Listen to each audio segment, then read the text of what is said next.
Wait, how do I know? It's live Oh, now. wait, no. Oh, that's how it works. It's currently Hey, live. here he is. Um, Welcome to the Artist Lounge podcast. September 14th, 2015. I'm Funisher. I get to say the intro because we're hosting it through my YouTube channel. And joining me, as always, the lovely Gamer Draws, a.k.a. Sarah Childs, a.k.a. Geisra, a.k.a. I couldn't think of like a clever nickname fast enough. And Yeah. Hi. Hey. so, as you noticed, I'm wearing a very special. Oh, you've done something weird. You've broken it. You've got an epic picture currently being displayed on the podcast. I'm looking at the real like live one. Yeah, you looking at the photo there? Yeah. Pretty special weekend. Just, we'll get some stories there. There's one particular, that's one very special particular fan of the podcast. Got to meet this weekend. He gave me this nice grayscale shirt that I'm currently wearing, and so that's pretty exciting. It suits you. Grey suits you. Yeah, it's a lot of different gray. It matches your soul. Yeah, the same kind of like neutrals I see when I just see anything red and green. So I'm just seeing a lot of nice grayscale shirt, very vibrant grayscale. I just like the shapes of it, and yeah, the one, the only, the Mun Man there. So The legend. the Mun Man, is he in the chat? He might not be. I remember last week he said he might not be able to make it right to the beginning. Oh, that's he had late flights and everything, so I think he had to fly in to where he lives and then do a long drive, and his flight didn't leave till late Sunday. Good guy. Nice, super excited, free-spirited, good fella. For anyone who missed it, Drumman actually put like a really great video. Like the footage is a little messy, but it's really cool to see. Of I guess it's his drone or a friend's drone flying over that giant like field cutout that he did of like the Reddit Gets Drawn snoo. So definitely check that out. It's on the Artist Lounge subreddit. But yeah. Yeah, the man's very resourceful, to say the least. He has a guy for everything. He has a drone guy. He has a grayscale tie-dye shirt guy. Has he just has everything going on. And I got to hang out and meet some of his guitar friends. And yeah, it was actually really fun. I don't even know anything about guitars, but it was really fascinating hanging out with that crowd and people that build them for a living, enthusiasts, all that talk. Interesting, really cool stuff. Wait, they build guitars? Yeah. That's well cool. Yeah, right? Like, I just thought, I mean, it was like, just aficionados and fans, but it was, the thing is like, yeah, lots of the guys, like, build custom, beautiful guitars. It was really awesome and just really fascinating. And the process of that is actually just so many, with any type of craft or creative process, like the parallels, there's just so many parallels between, it just translates across all fields. So it was really cool. That was super fun on a Friday evening, spending a Friday with the Mun Man himself. That's so cool. We were trying to brainstorm ideas how to mess with you when I came back. And to be honest, I'm a little ashamed with myself that I didn't try to do some fake bruises or like a stab wound or something. Those were our original ideas, but I couldn't get it together. Things were just too busy. I'll be like, oh no, dear God, what happened to you? I'll be like, well, let's just say he's an intense man. He knows some people. He knows. I said he knows people. He knows people. He knows all sorts of people. I think you should make it so that it shows our faces. Shows what? You've got it sitting on the picture. I feel like we should do a big wave at people. Oh, you can't see? You can't see our thing? What do you mean? We're just like tiny little people at the bottom. How do I switch that? Is that better? Have you... we might have to wait for the delay. Is that better now? Well, right? I mean, I won't know until it goes over, but can people see our faces? Hopefully they can. But I think we should be able to see between us now. I hope I'm not screwing that up. I thought it was showing it so you could see the waves, and I'm wearing the grayscale shirt right now. it's on the. There we go. Yep, you got it. You got it. It's All through. right. I didn't realize that it like, you know how you can select which window you view? I didn't know it broadcast that too. I thought it would just show it, but it would still broadcast the normal way. But if I select a window, it will only show that one? Yes, that's how I force it over, because like a lot of the time one of us, like we'll have like 3 or 4 people on the podcast and one of us isn't talking as much, but everyone wants to see them drawing. So I'll force it over while someone else is telling a story, and then I'll jump it back out so it starts flicking between. I didn't know that's how that worked with this one. Yeah. Okay, Cool. well, that's good to know. That'll be good to know for this. See, this is why... Oh, my God. What if, like, in the other episodes, I just had, like, one screen? Because I usually don't... Here's the thing. I should clarify. I usually don't host the thing through my channel. We host them through Sarah's channel because it's much more organized. Set up. Where mine's kind of like... I think of mine as, like, the thing, and then there's a podcast. If I just host it myself or whatever... it's just like that, like the podcast where we just had anyone come on. That's the chill podcast. That's like what I just do that on my channel because I mean whatever, you know. Like I mean my videos are just pretty random on there. So wow, I probably have weird podcasts where you just can't see anything but one person. That is a bummer. Well, I mean, they seemed okay for me. I did like quite a few skips through, and I've watched like bits and pieces of them. They seemed all right to me, so I didn't notice anything wrong. But yeah. Just, you know, that's the thing. Stayed on that screen because I selected it as the last thing I did before going Exactly. live. So if you look at the bottom, you can see like a white outline around one that you've selected. So that tells you which one's being broadcast. Right. And then if none of them have the white line, then it's flicking between people as they talk.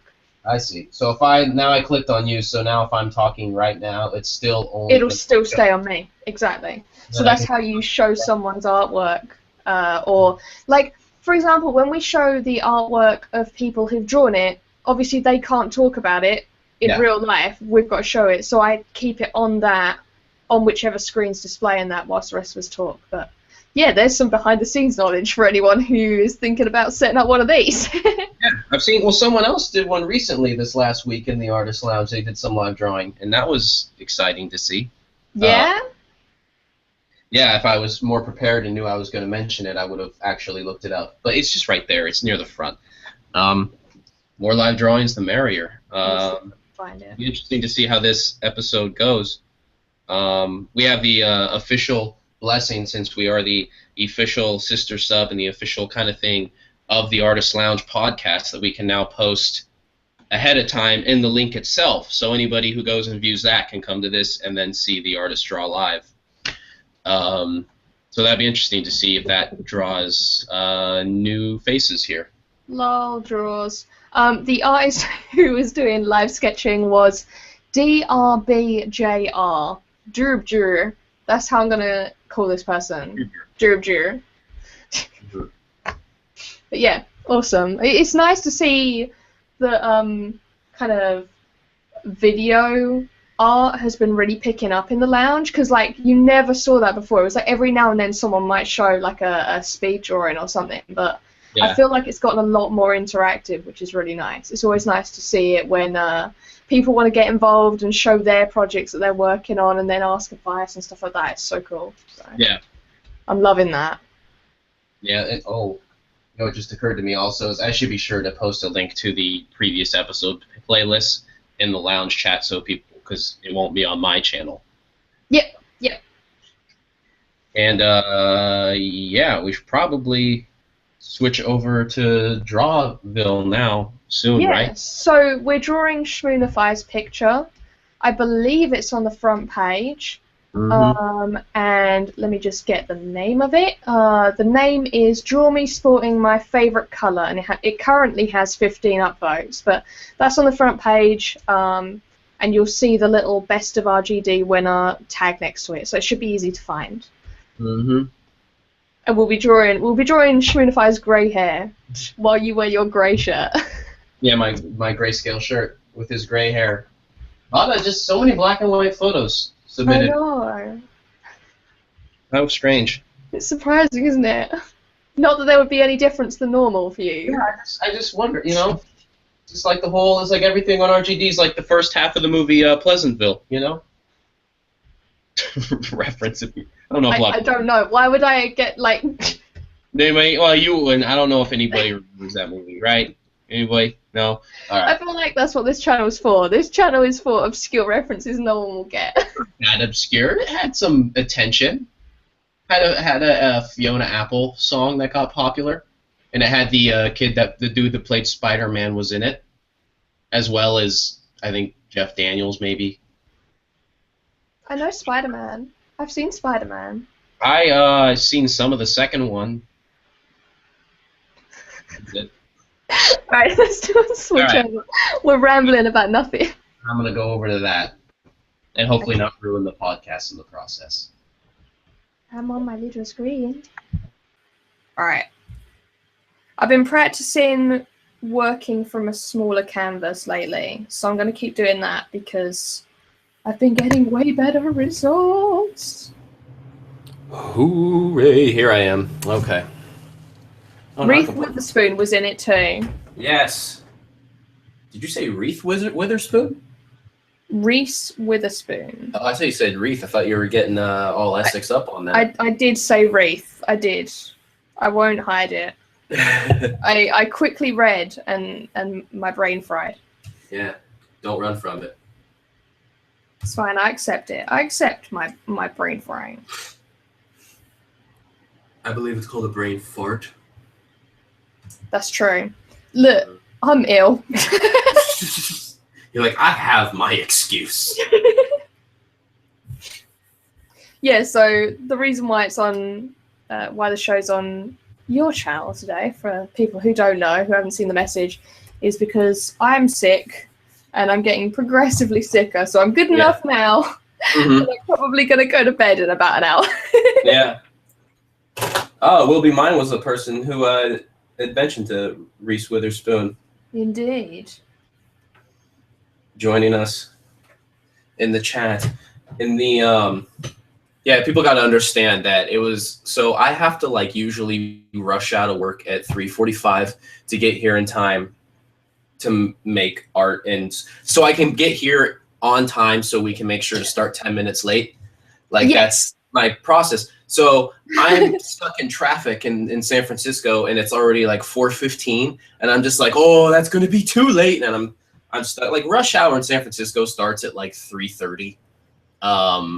Maybe it's because a lot of people are probably on East Coast time from the financial district, and everyone starts trying to get on the bridge. And I think they leave early because they're on East Coast time. And then I'm sure the tech people that are in their startups, since they're probably tired of sitting in the hammock all day, that they probably just leave it like 2 or whenever they feel like it. So they get out of the hammocks, their coworkers get out of the ball pit, and they shut down the water slide. And then they all leave early as well. And so by the time if you're on the road and it's like after 3:30, like nothing's moving. It is a mess. Oh dear. Oh dear, oh dear. Oh, you can always hear that sound. What a gorgeous, beautiful sound. Me and my garbage wine. I ran out of the Mon Man Reserve, so I really should invest in some better wine, though. Can we appreciate how good quality this photograph is for a second? It's a great photo. It was pretty much, once we went there, it was like, yep, that's the one. That'll be the one. Let's do that. Already we have an inclination where we like to draw fellow RGDers. And then particularly if they upload a good photo and it wasn't uploaded like, a day ago or whatever, it's moderately recently, then yeah, it's pretty much a no-brainer. I do not like how this printed out looked. One second, I'm going to be using this. That's because you, savagely attacked your printer. All I heard, right? Savagely attack it. Guys, all I heard was... That includes me. All I heard was you go, oh no, we're running late and I haven't like printed the picture. And then like smack, bang, and then okay, it's fine, let's go. The printer knows what this relationship is. My printer knows. It's got no delusions about our relationship to each other. Yeah. This really feels like one of those ones I should draw horizontally, but it doesn't. Well, you don't have to. Well, the only thing is I do think it works horizontal though, because it makes it look like he's looking towards something, and you kind of want to follow the eye along. Yeah. And I like that. I think that will work. All right. Yeah. All right.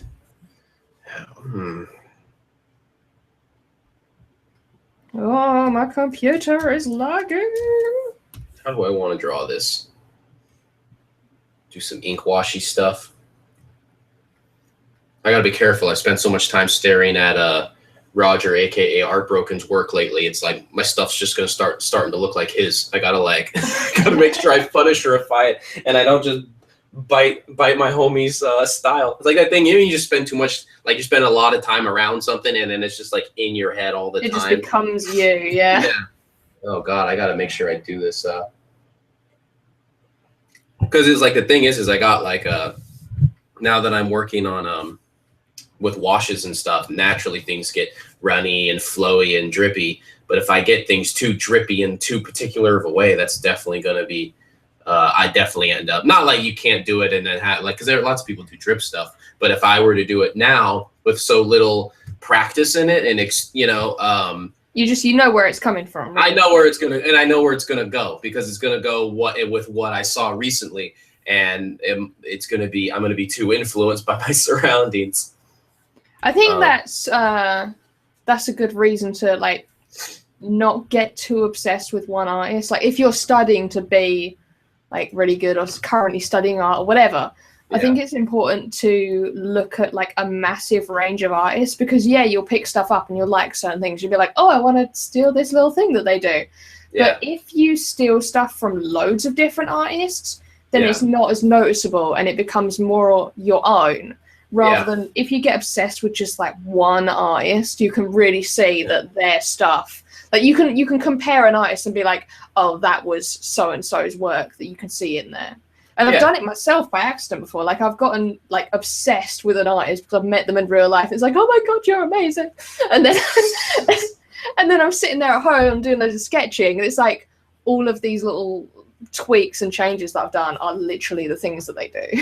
Yeah. You're like, oh, nuts. Oh, no. Crap. Oh, boy. And I was just telling them how much I like their work, and now it's going to look exactly like their work. And now I'm going to steal their brain. I'm going to steal everything they do. It's like robbing the same bank over and over, just coming back the next day and being like, remember me?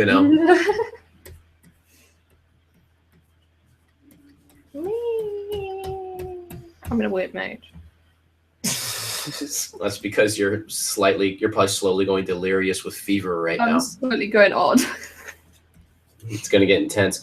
It was funny. I had a moment where I'm like, how do I want to do this composition? And it's like, where should I put the face? I want a little bit of negative space. And then I realized I'm working on the large sheet of paper. I just will not use the whole thing, draw it kind of how I like it, and then just chop the paper and the composition I want.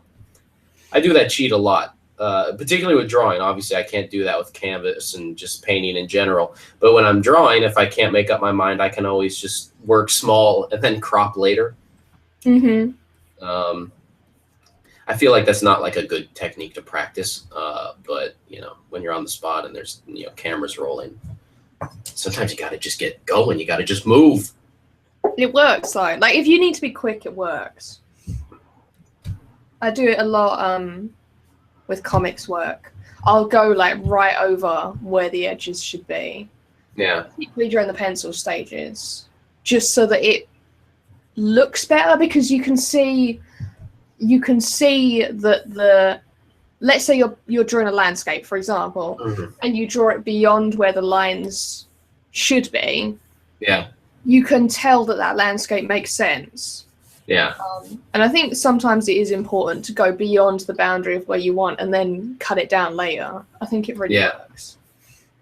It was a good process in those instances when I was kind of relying on it there, but it's hard to like, I don't know, digital still, I think we've talked about it before, but I never know when I'm doing digital, like what I should start with.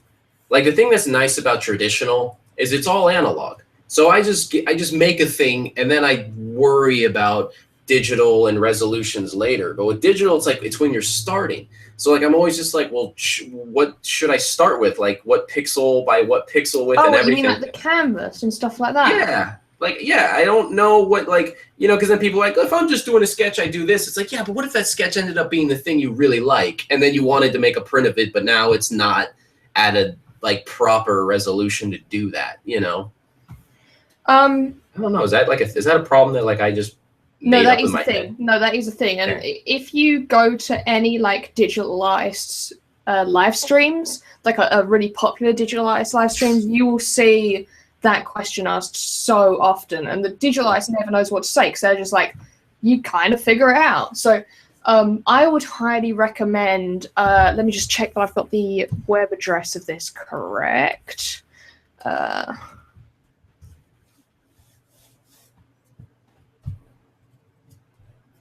Yeah, so I would recommend going to cgcookie.com, okay, which is a website aimed around learning to be a concept artist, and going to the basics thing on there, and it has all about like what tablet to buy and stuff like that. And one of the things that it has is about setting up your page, and it just has like a whole document on that. And all of the things on there of like the setting up their document are essentially like, you can work from that and just carry on and it'll be fine.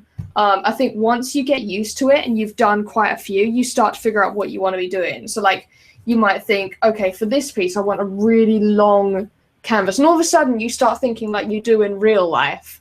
And I think you then, once you've done a lot of digital stuff, you then can commit to this is going to be a proper piece and this isn't. And I think that then allows you to turn around and say, okay, for example, the piece that I'm doing right now, I'm doing on an A5 canvas. Normally, if I'm doing anything to be sold, it's at least an A4 canvas, like paper size. The size with what pixel?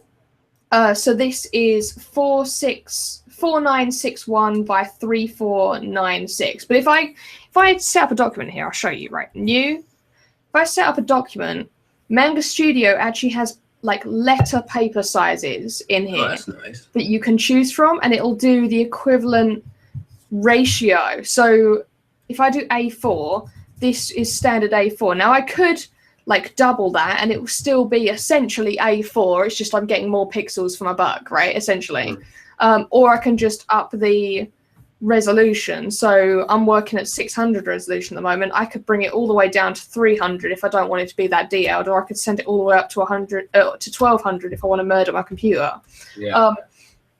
And then in Manga Studio, because it's based around manga, obviously, it has the B sizes, which are the sizes for manga papers.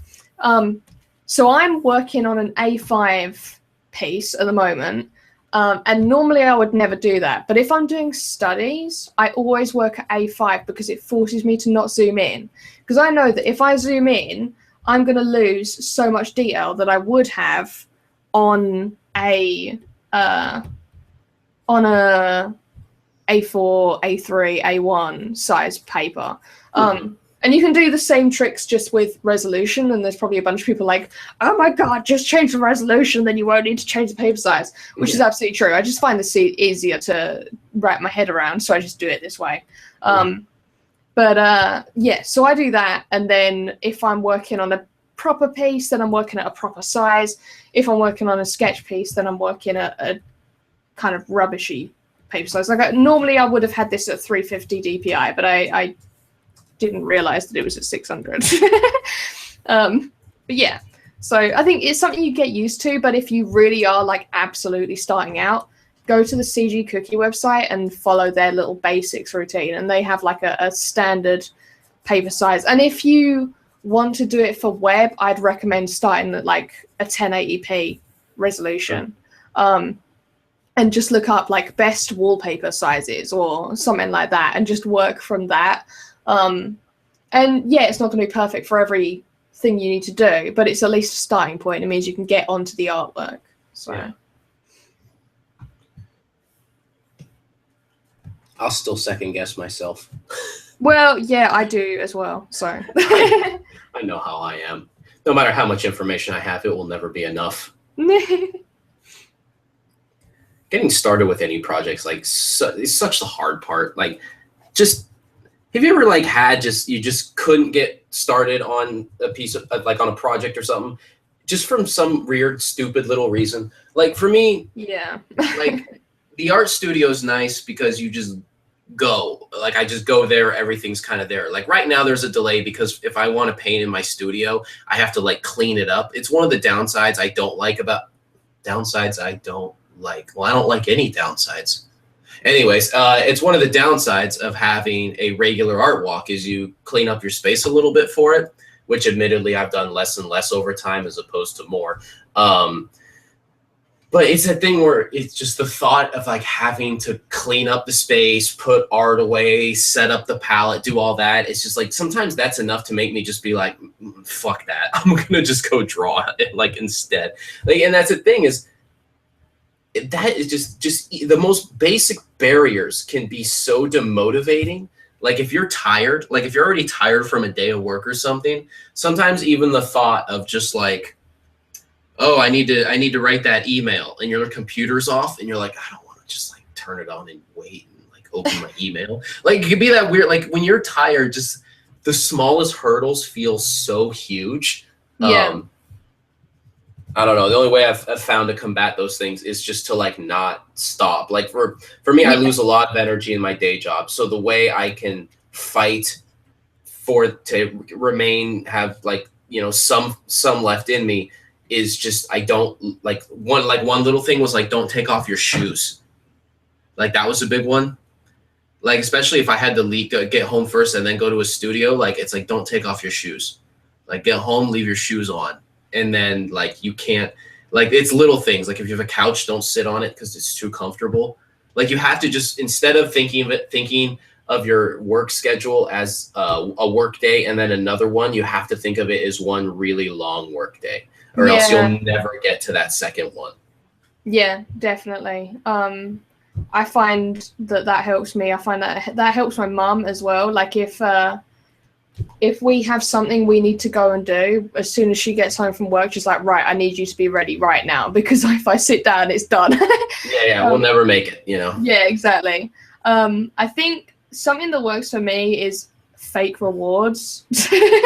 Like bullshit rewards. I have to, I'm so lame. I am like so ingrained with video games, it's an issue. So I have to like give myself stupid rewards, like if you do this you can have some ice cream. It never changes. Your mom wasn't doing this for you as a discipline thing. She was trying to show you that this is how you eventually will need to reward yourself. This is how you cope with life. So I give myself like little rewards. So it's like, okay, if I do my emails as soon as I get up immediately and they're done by this time, then I can have a bigger lunch or something like that. Yeah. Like it's like little things that make that annoying thing just a little bit more worth it. But I would definitely have issues if I was a fully traditional artist. Oh my God, like, it can be just brutal. Yeah, my traditional work is probably the most procrastinated work that I have. Like the God damn it, the comic, the Chronicles of Geisra is probably one of the things that I procrastinate the most on, because the entire thing is traditional.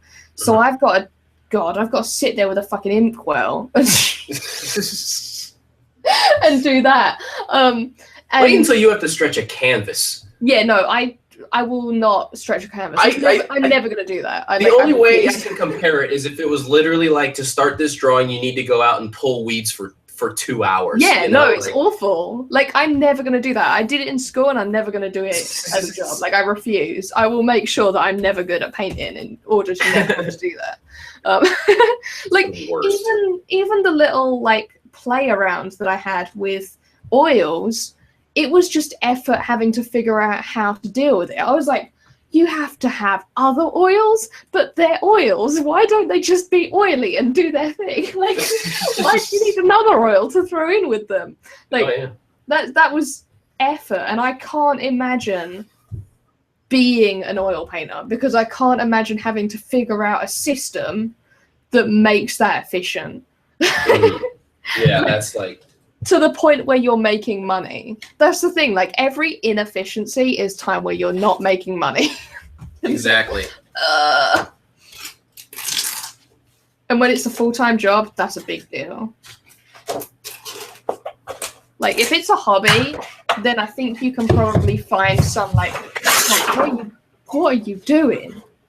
That was like a horrendous start. When I first started, the first thing I thought is, should I mention to people to not start a drawing like I just started one? All right, what did you do? What did you do that you didn't like? Well, I just tore it up. All right, to explain, God, it's like $5. I just tore a burrito into pieces. That's what just happened right now. That's Arch's paper. You're not throwing away paper. You're throwing away burrito money. Anyways. But still, I would rather throw away a burrito than spend 3 hours trying to recover a drawing that isn't working. The beginning's the most important part. So I agree with what that. happened is good Lord, collect yourself, Mike. I didn't lay in the shapes first. This is like a slightly just off profile. So it is absolutely crucial to have the foreshortening correct. And the mistake I made is I started right on details. If you go back later, eventually, you'll see how much time I spent just drawing the eyes without having any of the rest of the drawing laid in. It's a horrible way to start a piece. I mean, you can try to like Lucian Freud it and do that on purpose to make the psychology of it, blah, blah, blah. But that's not what I'm going for. I don't want to do that. And I haven't practiced that. So always keep it general and lay in all the big shapes first. That was a horrendous way to start a drawing. So tearing that up and losing however long it's been, I probably just saved myself an hour and a half, 2 hours. So yeah, definitely. Like, that's definitely something you have to do, work from big pieces. Like, if you look over at my screen, I'm not doing that right now, and it's a bad thing that I'm not doing that, but I'm having trouble working my brain out into figuring out where the different parts are in space with my like big blob. So I'm sketching it out first.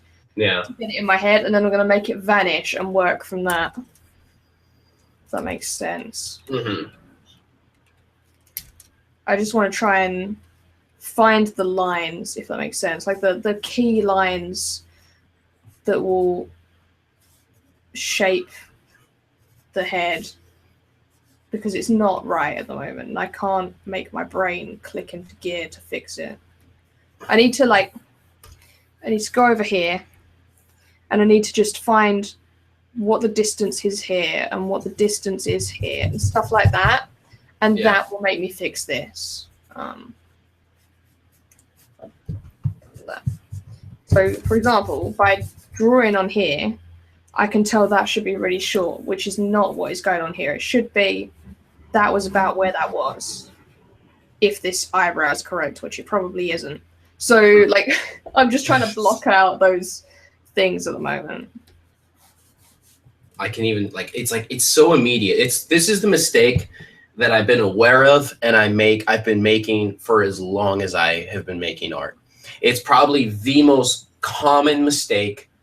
I would actually put this as the most common mistake that I've seen and that I do. I don't know if it's for everybody, but it most certainly I can speak for myself, is that jumping immediately to detail is probably one of the most common mistakes that you can make in making a drawing. And it seems to be much more of a problem than I think people even realize. It's such a huge And it is the reason we spend all this time trying to adjust and then asking ourselves, why does this not quite look right?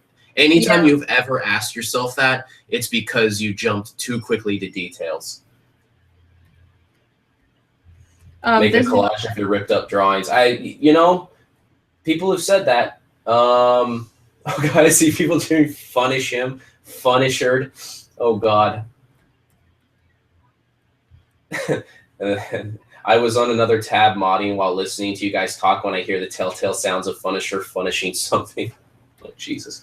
Well, it's true. But I mean, but I don't know. Like, you got to just, if it's early on, like, just, I don't know, just. Yeah, just do it. Just throw it away. Like, just get rid of it. If it's early on and you can see that you've done a fundamental mistake, and you can look at it and go, I can't just erase that and carry on. Like, that screws up the entire picture. Just get rid of it. It's so much easier. Like, it feels kind of hard, like, the first few times you do it, but it's actually a massive release when you do it. Yeah. It's like, right, God.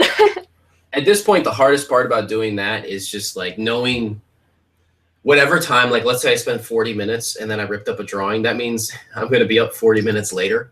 Like, every time I do it, I push my bedtime back. So, like, the pressure of it's really hard because I know, like, it'd be like every time you do it, you have to set your alarm clock 40 minutes or however that time earlier in the morning. So it's like that added, like, no, but I deep down, whatever, the hell with it. Like, screw sleep, screw it. Color Beyond says, in concept art, they say to zoom out of your drawing digitally and start off with blocking out the large shapes. You work from large to small. Yeah, absolutely. It's like one of the biggest things that they try and throw in. Like, if you watch Noah Bradley's videos, he's great at trying to drill that into your head. And he'll actually, like, he'll critique himself whilst he's doing it, and every time he zooms in, he tells himself off and then forces himself back. Yeah. And then there's another artist called Sage Speaks, Seage. He does a lot of, like, skits and comedy stuff on YouTube now, but if you go back and watch some of his painting stuff, particularly he did a few where he was on Psychra Yassin's podcast. I highly recommend looking at him painting because he does portraits and you can see him working from that massive blob and going in, and it's great.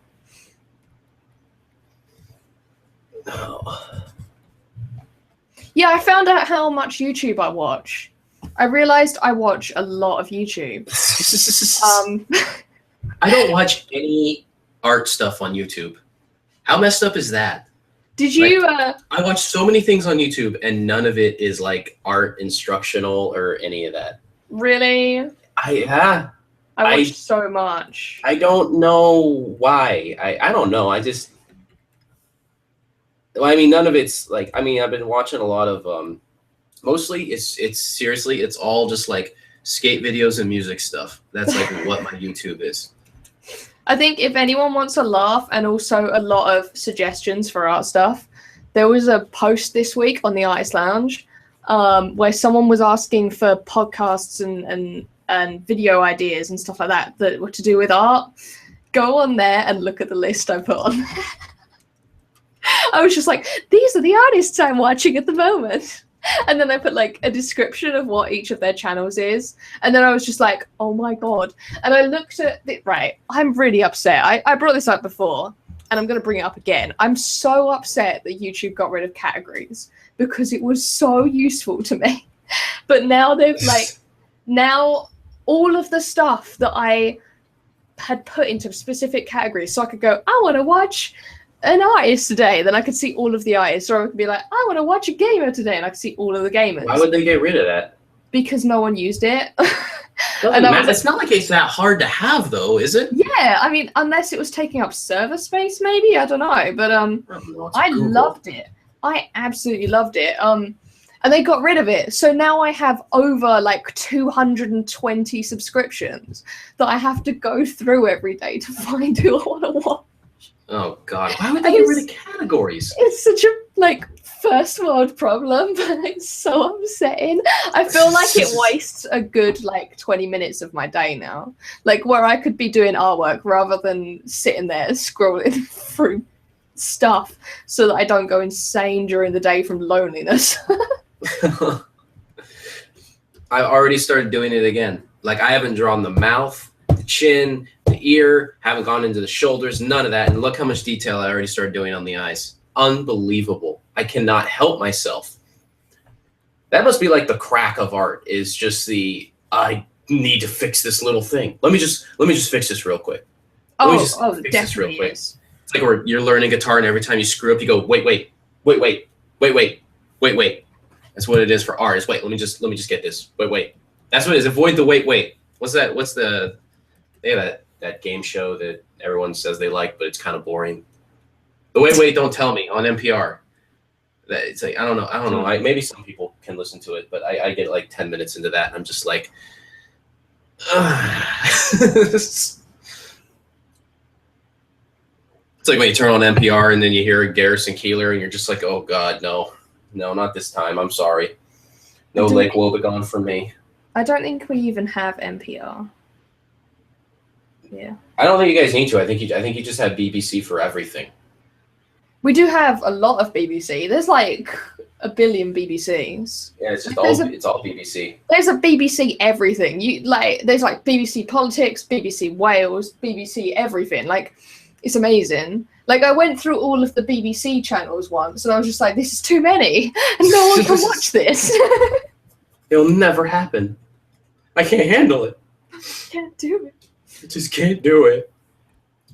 Flipping back and forth. I should really be watching more art videos. I don't know. The thing is I never feel like I know there's always things to learn, but I'm so rarely like I just have projects I want to work on, and so like I feel like I haven't even gotten around to learning again, if that makes sense. Well, like I sit there with something on and just listen whilst I work, and then they'll say stuff.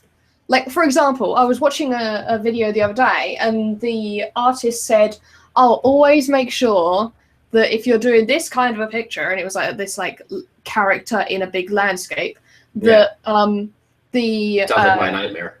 The bright color, like the sun, the light colors, like not light as in pale, but light as in the sun, the beam of light, were either a warm or a cool color, and the shadows were the opposite, so that they like pop or recede from each other better. And they were doing it with like really desaturated colors, and it looked so natural. And that's something that I would never have figured out on my own. It's just not something that I would have done.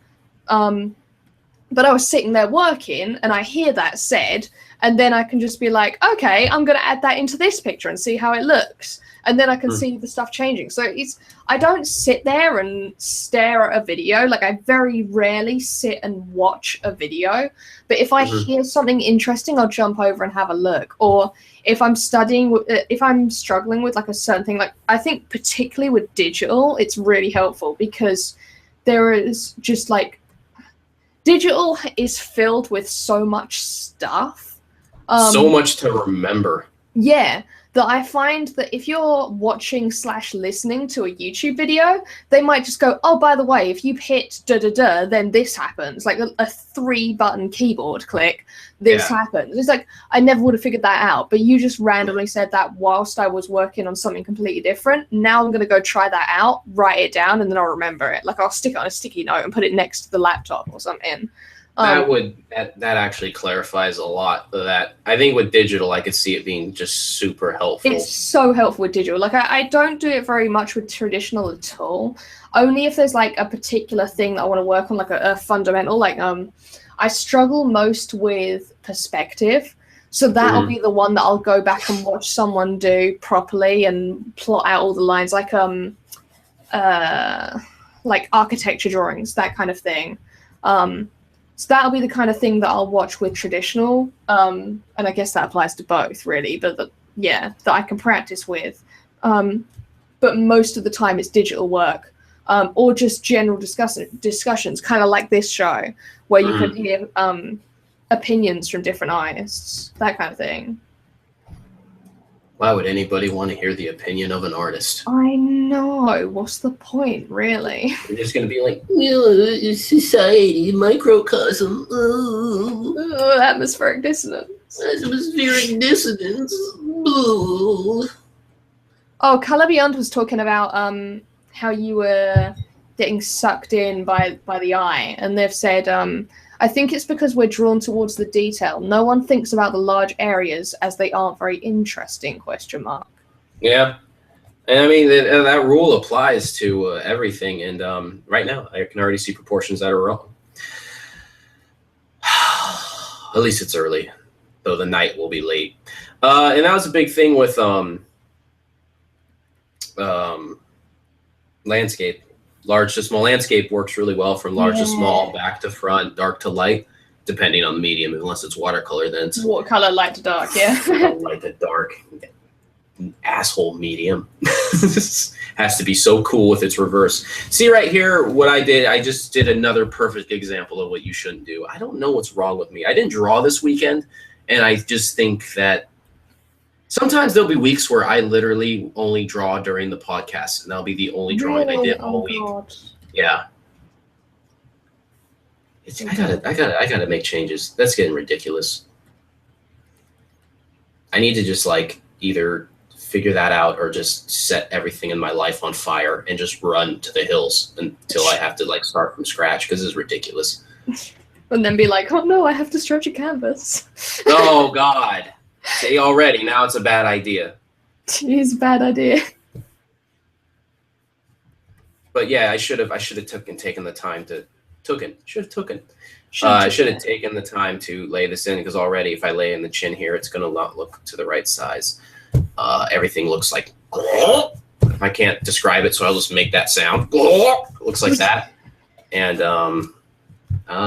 yeah, fuck, I hate this. All right. Boy, this is a doozy. I'll just sit here with my marquee tool and move it all. Screw you. How many tablets would I be ripped in half by this point? No, not again. I can't do that. Don't rip a tablet in half. They're like way too expensive. I don't know. I'm worried that like if things got bad enough, I would end up smashing one. I'm just like that with that kind of stuff. It's the only thing I'm only like that with art too. That's what's so weird. Like it's just with art. Like I just get so mad. it's like I can only compare my relationship with art is sometimes feeling just like road rage. Like it's that anger you get. You're just in traffic and that guy just like cut you off and then flipped you off. Like that's what art feels like to me sometimes. I don't know. I know it's supposed to be fun and everything. Fortunately, when art's that frustrating, it does help you when you start like pricing your work, because you don't want to compromise as much. Oh, like how much this? And you're just like, oh yeah, no, that's true. That is the segue. But it is that thing where you're just like, they're like, how about this much? And you're like, I don't care. I'll set it on fire. I don't give a shit anymore. I've failed too many times to sit here and negotiate. Really? Like, what am I gonna do? Not have money? I don't, whatever. I can manage. It's important when you're an artist. You can like learn how to just be like, no, that didn't happen. I don't know. I like giving art to people and giving art to friends, and I like selling art for what I ask. But my skin crawls. Like if I say, oh, this costs this, and then the person comes back with a counter offer. Like, I just want to walk away. Like, when that happens, it's one thing if a person's like, I don't know, that's too much for me. And then they're just not going to do it. And like, oh, okay. But when they just like, you just say a number and then they just have to say a lower number. It's like, dude, you just asked to borrow money from me and I don't know you. That's what you just did. Yeah, I've only ever had that happen with like business types. And I've it's only ever happened with stuff that's worth a lot more money than maybe my normal commission. So like a commission that's like 20 quid, no one's going to argue with me. But a commission that's like 500 plus, then I'm going to get, all right, we need to work out a budget here. I think it's okay in that setting. When it's like a business meeting, like I'll set up a business meeting for those kinds of things, and I'll go and, if possible, I'll meet the client at a neutral setting, and discuss the project and stuff like that. And I think in that setting, you're kind of geared up for, okay, there may be some negotiation here. Yeah. And sometime that I've given leeway once. That was for a recent commission, and the reason for that was because the person who was commissioning me was a non-profit. So I was like, okay, you only have a set budget, but you really want this artwork. I want to do the artwork for you. Okay, well, if we do some changes here and there, like it was basically that I'll go lower if you pay up front, essentially. Whereas someone else, like very recently, has asked for it to go lower, and it was like, the amount of work that I'm going to have to do for you, going lower is financially unviable for me, so I can't deal with that. So I apologize, I can't do that. It's like there are certain things where I'll go lower and certain things where I won't, and I think negotiation is a decent question, but I can understand it being offensive. I try to not take it as the offensive route and take it as the, okay, this is just a business person trying to do a business thing. I understand that, but there is a little bit of you that's like, so much of it is just people flexing nuts, and it's just they just want to do a deal. I mean, I guess I'm exposed to a lot of that in the art world, but they just want to make sure they're doing a deal thing, and it's just so frustrating because it's just like, oh, I don't know. It's that thing like, you know, you could be any number. You're doing it, looking at some piece of art, and you're like, oh, that's 250, and they're like, how about 200? You'd be like, oh no, it's pronounced 250. Like that's the number I said. Apologies, I didn't realize you had such a thick accent. Let me repeat myself. I think maybe I misspoke. Maybe I fumbled there, but okay. So you're using that as a segue, aren't you? So there was the thing in the artist lounge. Do you want to explain this? Yeah. So it was part of a survey, which admittedly I flubbed when that survey came out. I thought I was waiting for the. I'm such an idiot. I thought I was waiting for the survey. But you're supposed to request a survey, and I totally screwed that up. So admittedly, my own data wasn't in there, but you can get my data now on the podcast. So yeah, same here. I didn't know that it was a thing, so I'll answer the questions now.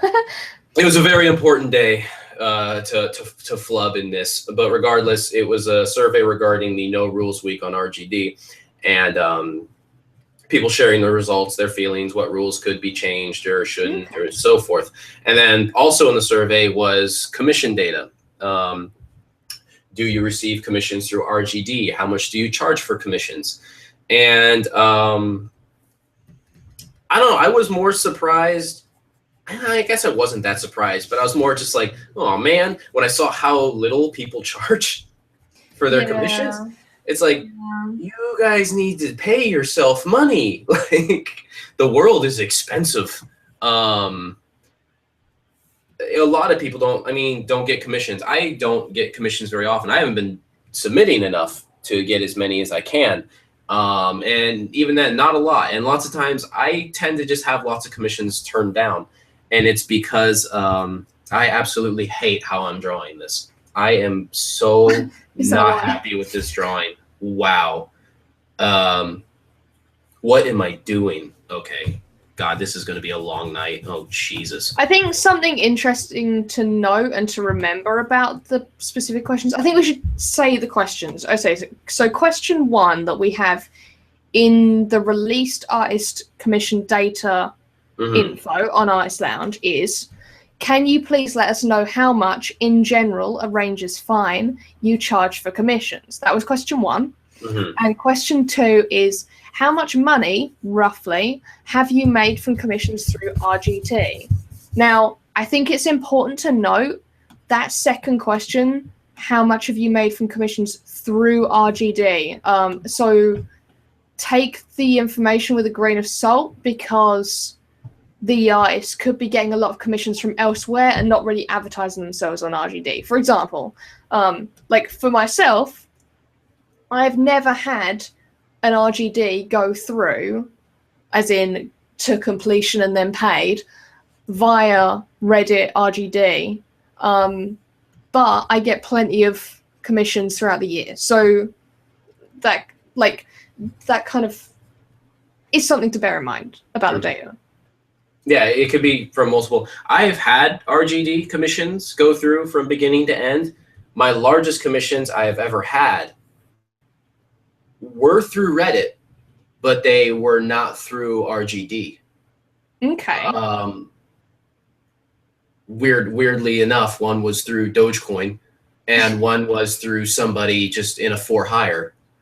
And all the artists were, a guy wanted an artist to make paintings based off of some album covers he liked. And it was pretty elaborate what he was asking for, but a lot of artists didn't want to do it because they didn't like the music. So they turned it down. And I was just like, all right, stupids. Like, this guy seems really nice. Like, whatever, just draw the music you like on your own time. Like, if the person seems cool in your downs, or if you're looking for the work, Yeah. I mean, I could have understood it more if it was like an artist like a musician like you really didn't believe in. It's like, I don't want to paint Justin Bieber or whatever. Like, some artists that people love to hate or whatever, you could have your ideas towards. But this was like a case. It was just some musician, and then some people weren't into it. It's just like, dude, it's not even like the kind of thing where it's a musician you can have like a moral qualm with. You know what I mean? It's like, I don't want to do a painting of Chris Brown because of blah or whatever, because whatever. Although I do think a lot of artists find that they make better work when they're enjoying the story behind it or the reason for it. So I can understand deciding to not do something that you don't have a personal interest in because you know that you won't do the work that you want to do that will get you paid. I should clarify, though, that does not constitute the artist jumping in the threads and just saying, I would do it, but his music sucks. No, that's bullshit. It's like, you could have kept that shit to yourself, if you had to believe in it. But that was also a really good commission, and that was a great client. I have had some RGDs go through. The only time I've ever had a commission actually rejected by somebody was through RGD as well. That was interesting. Because I think then inevitably... What do you mean? Like, I did it and they didn't like it. Oh, God, really? Yeah, and that was, it happens, whatever.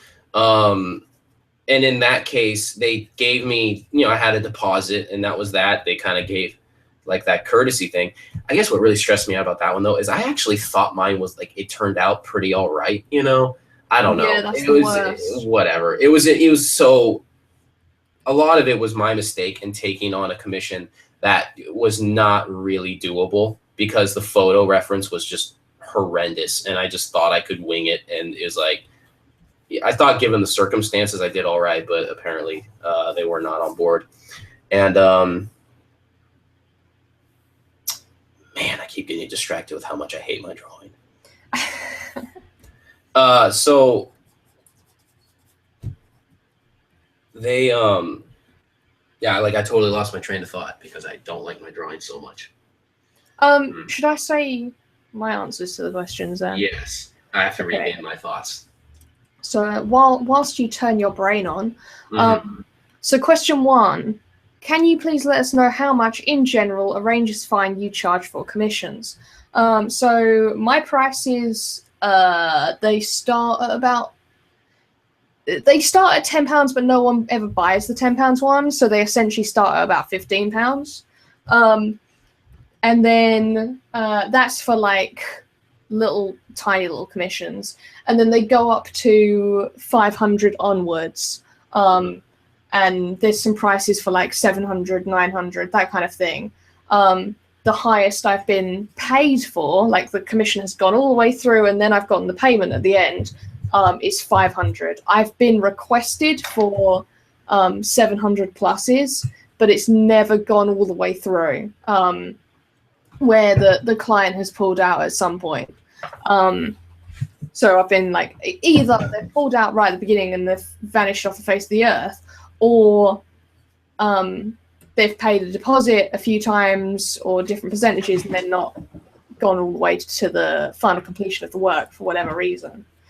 And then I think my most common requested commissions are in the about 110 to 200 pound mark, and then the most paid for commissions would be in the more 25 pound mark, 15 to 25 pound mark, just because they're the ones that get requested the most at conventions to be done live. And thank you, it will be mine. She has done a conversion for people. £15 is $23 for comparison. And then, what's the second question? How much money roughly have you made from commissions through RGD? None. I've had people. That's surprising to me. I've had people interested in commissioning me, Yeah. and I've had people interested in commissioning me through. I Can Draw That as well, because I've done a few live streams on there. But I've never had anything go through. It's always been the case where someone's like, "Oh my God, you're so amazing! Can I commission you?" And I'm like, "Yeah, sure. These are my prices." And they're like, "Okay, never mind." Yeah, that happens with me because I'll throw out my numbers and like I usually try to work on commissions. I'll be bummed if it's below 150, and the reason that I'd be bummed if it's lower than 150 is because these drawings will take me a long time. Like I'd like to tell myself that I could do like a cheap one and kick out a drawing in 20 minutes for them and blah, but I know how I am and I know what am going to want it to be. And so also when you're working traditionally, they tend to want the art, and just packing and shipping a piece of art can take you an hour. And some cost of some materials and shipping. So it's kind of like, for me, I lose money. I can't do a $25 commission because I'll lose money no matter what. Even if it took me no time, I lose money in the cost and time of shipping. So like, if I do a commission for $50, I'm actually doing a commission for about $25. And it's like, I have a question. Uh-huh. Why don't you put shipping on top? I do. I kind of include it all together because lots of times if people see how much I charge for shipping, because when I charge for shipping, like I work in shipping. So the thing is, it's like I'm particular about it. And when I charge for shipping, I think people just tend to think the cost of shipping. They don't think about, like, I pack my art really nicely to ship because I've seen so much damaged art and it's such a hassle to deal with something getting damaged. So I take a lot of time. Like I cut out these nice folder here. I have an example. Yeah, I want to see. I have one right here. This one, okay, this is really nicer than it needs to be. But lots of times I'll have my art wrapped in something like this where, well, this is an old example, but it'll be like multiple ply boards like taped around and it opens and folds. At these times is when I would include digital things on a disc. I don't do that anymore. It's not necessary. But it would be like in something that's nice and sturdy, like you can't bend it yourself. That's really nice. Yeah, and I'll have huge one of these and like acid-free foam core and stuff. This is kind of a crappy version, but I put a lot of work into that. I did a commission, and people like it. If you put a lot of work into packaging and making it look nice when it arrives, that's a huge deal. I can't emphasize it enough. I had someone who made I sent them the piece after I drew it, and they had an Instagram recording of them opening it. Yeah, because it looked nice. I work in shipping in my day job, and I've had a consultant once tell me, "Oh, they pack it really nice for them. They're a good client." And I said to him, and he's like, "And they're considering another piece." I said, "I'm going to pack this so nice that not only will they buy the other piece, but they're going to make a comment about how nicely it was packed in their email to you." And that's exactly what happened. I still feel like that guy owes me money, but for getting him that sale. Anyways, so I put a lot of work in that, and it's because I've seen so many things get damaged, but also I know that it's when you're buying something, the person really values art, and you need to make it like, you can't just have it show up in a flimsy folder and a thing and just look like shit, because even if it's not cost that much, it means a lot to them. And this could be their first purchase of art. It needs to look like a big deal, because it is. Most people have not been drawn and then bought an original work of art like that, you know? And even if you're not shipping it, like it really means a lot to people when you put that effort in, because it shows that you care about the artwork too. Yeah. When I'm at conventions, like one of the things that quite a few people have said that they really like is that I genuinely care about my books looking good and that the books go home safely and that they love picking them up and looking at them, because the story's very quick. The reason why I want them to look so good is because I put so much effort into the artwork that I want them to want to pick it up over and over again, even when they've finished the story. So I'll sit there and I'll package them all up, and I've got like collector's editions that I wrap up with like tissue paper and stuff. And then there's the special edition of the first book, which had its own box that had like an inlay of my like Geyser logo into the top with like gold, red foil and stuff like that. And I'm always planning packaging designs for like special editions and stuff, because it really means a lot to someone when they see, either they see you putting the effort into gift wrap it for them, or they wake up one day to a package, they open it up and it looks gorgeous. Like if you've ever bought anything on Etsy and you've had someone put like that little extra effort in to like hand write a little note to you, or wrap it in a like adorable little tissue paper that matches the designs and stuff, like you'll then realize how special that is. And I think that's really, really important, especially like the packaging that you do. Like if at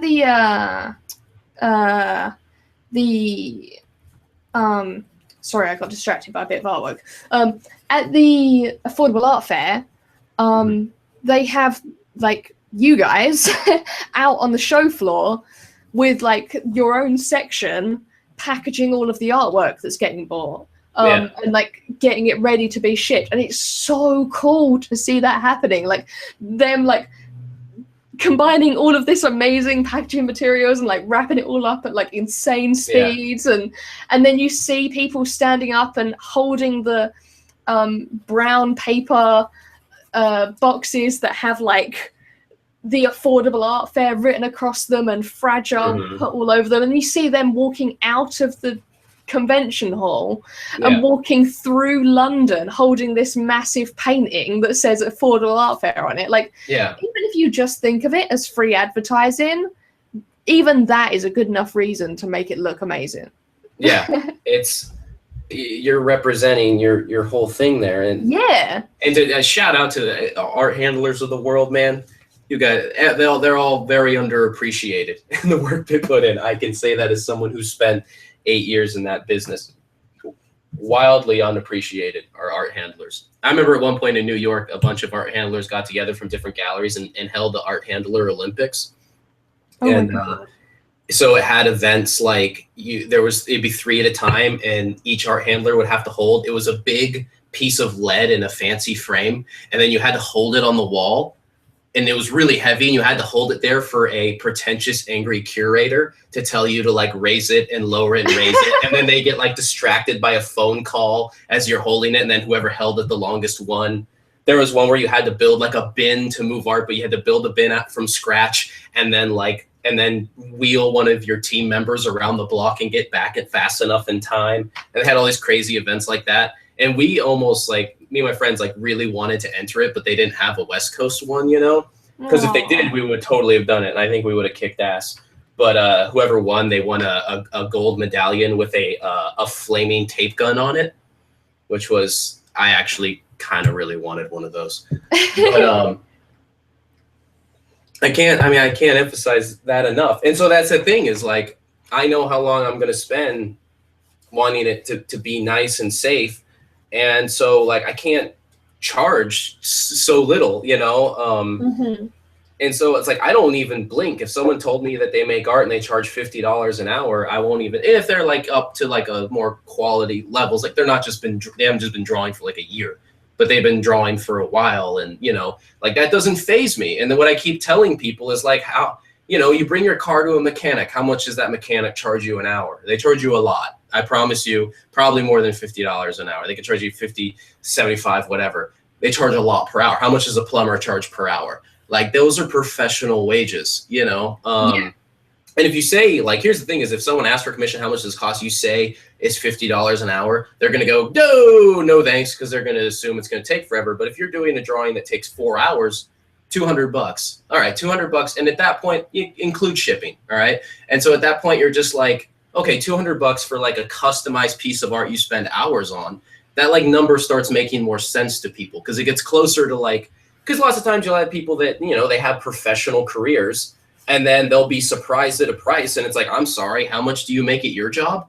You know, like I'm a professional too. And then they can't play off. You can't play off. I get tired of people trying to play off that like being an artist isn't important. It's like, it's not real, John. It's like, oh, so let me guess. Like when you traveled to that other country, like you didn't look at any of the art. Like you just went to the country to not look at anything, right? You just went there and you just like, oh, I can't wait. I've always wanted to go to Spain. I hope they have Pizza Hut there. Like that's not how it works. You know, you go there like if you go to Spain and you don't look at any art, you look like an asshole. You know, it's an important job. And it has value. And the thing is that what artists can use to their advantage is as the world is increasingly becoming a place where we rent everything in our lives, we're losing ownership of everything. People own very few things. That's a big cultural shift. A lot of people don't want to own anything. And so it's even harder to convince someone to buy something. So when you do, it's that much more important to make them not regret it. Because now more than ever, people are highly sensitive to the idea of owning things because they have to move a lot. We just went through a recession. People are very aware. Spaces. They're very aware that stuff takes up space and it's hard to move. Yeah. So if they're willing they're very aware of getting screwed over. Oh yeah, because they get screwed all the time. They're expecting you to say, "Oh, it's £200. You'll never get the art, and you'll never get that £200 back." Like, we've all been screwed over enough times that when someone says, give me an X amount of money and you won't see the product for a month, you get a little bit, Yeah, exactly. And think about, and just think about the audience and what the audience has been through as younger people are starting to get older, but you think about their past. We get screwed over by work. They're screwed over by school. They're screwed over on their homes and the values and their loans. They got screwed over on their religion. They got screwed on everything. And then it's just like, and as they increasingly own less things, as like, we don't need to buy records. We don't need to really buy books. I mean, you can, it's good to, but you don't have to as much as you used to. And it's so you become less and less trusting, understandably, very justifiably. And also you own fewer things. You have more opportunity than ever to have avenues to sell art, and probably fewer and fewer and fewer people that want to spend a certain amount of money on fine art. You can probably make it work in some other mediums, but even then, like, look what happened to music and films. And it's not like, the thing is that I hate it when artists say that, but they're like accusatory about it. Like, no, they don't buy anything. They're not supporting. It's like, they don't buy things because literally they have access to all of it in the world for free at any moment. Like, why would they limit themselves? Like, why would anybody limit themselves when they have so many resources? Like I'll always say, like, I remember the moment when Napster came out, and I learned more about music in that month than I had in my whole life prior. Like, then that, even the first like 2 weeks in Napster, I learned more about music than I had in just years. Because the information and access was so immediate. But that's what you're battling. So when you sell someone art, you need to remind them what it feels like to have something that's personal, something you don't want to throw away. That when your house is on fire, this will be the thing you'll grab. You'll grab like your hard drive and your cat and the drawing and run out the door. Like, that's what you're up against.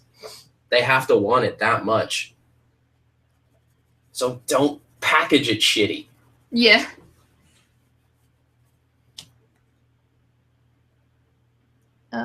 Someone had an ink accident? Oh, I don't know. Art is not a necessity. Art is not a necessity to most people. The jerks are equal. You're right. Couldn't be more right there, Jen. They just don't. Most people just don't. They forget that how much art is around them. They don't think about it because it's not directly applicable. But they notice it when it's gone. That's the other thing, though. Art is not a necessity. Like, if you're sitting there and you're going, I can't eat, You're not going, should I buy a painting for £5,000? That's not happening. Like, anyone who has the issue of I can only have necessities is not included in this issue. Like, because they're not the people who would ever buy a painting, because they would never have the means to buy a painting. And they shouldn't. If you don't have food, don't buy a painting. Yeah. But your mind? Yeah. But I do think the people who appreciate art and who are interested in art, if they're then turning around and saying that it doesn't matter, then I think they're being hypocritical. Oh, hugely. I mean, I think Jen's a lot of the very time right it does matter to them. Yeah. In whatever form, but it does in some form. And I think the fact that like people find artists so amazing. I mean, if you've ever had a moment where someone's just gone, oh my God, they're so talented, then you know that people appreciate art and that it matters to people. And they may not have the means to purchase it, but that doesn't mean that it's worthless. It's clearly worth something because the general public is so amazed by art, and us as artists, we're so amazed by other artists as well. There are like, I'm sure that every single one of us has an artist that we are like literally in love with. And you can't help it because it's just amazing that people can do the things that they do. And I think the fact that we find that amazing means that it's worth something. Yeah. But it is hard to say it's worth £50 an hour if you then equate that to that's me not getting Netflix for a month, or that's me not being able to have a nice dinner out every week, or like, I just lost 2 weeks worth of food, you know. Yeah, people equate it to certain things that maybe if money wasn't an issue, they'd love to have the art, if that makes sense, and they'd be like, oh my God, that's amazing, and give you anything you want. But I don't know, I think there's money's a confusing thing, and it's got a lot of barriers in it that depend on your viewpoint, the way that you react to it, if that makes sense. But it's important to be said, don't be shy to charge what it's worth. Like, don't. The thing is, so many people, I can say this right now, literally any person who's looked at my art and says that I wish I could afford it, at some point in their life can't afford something I've made.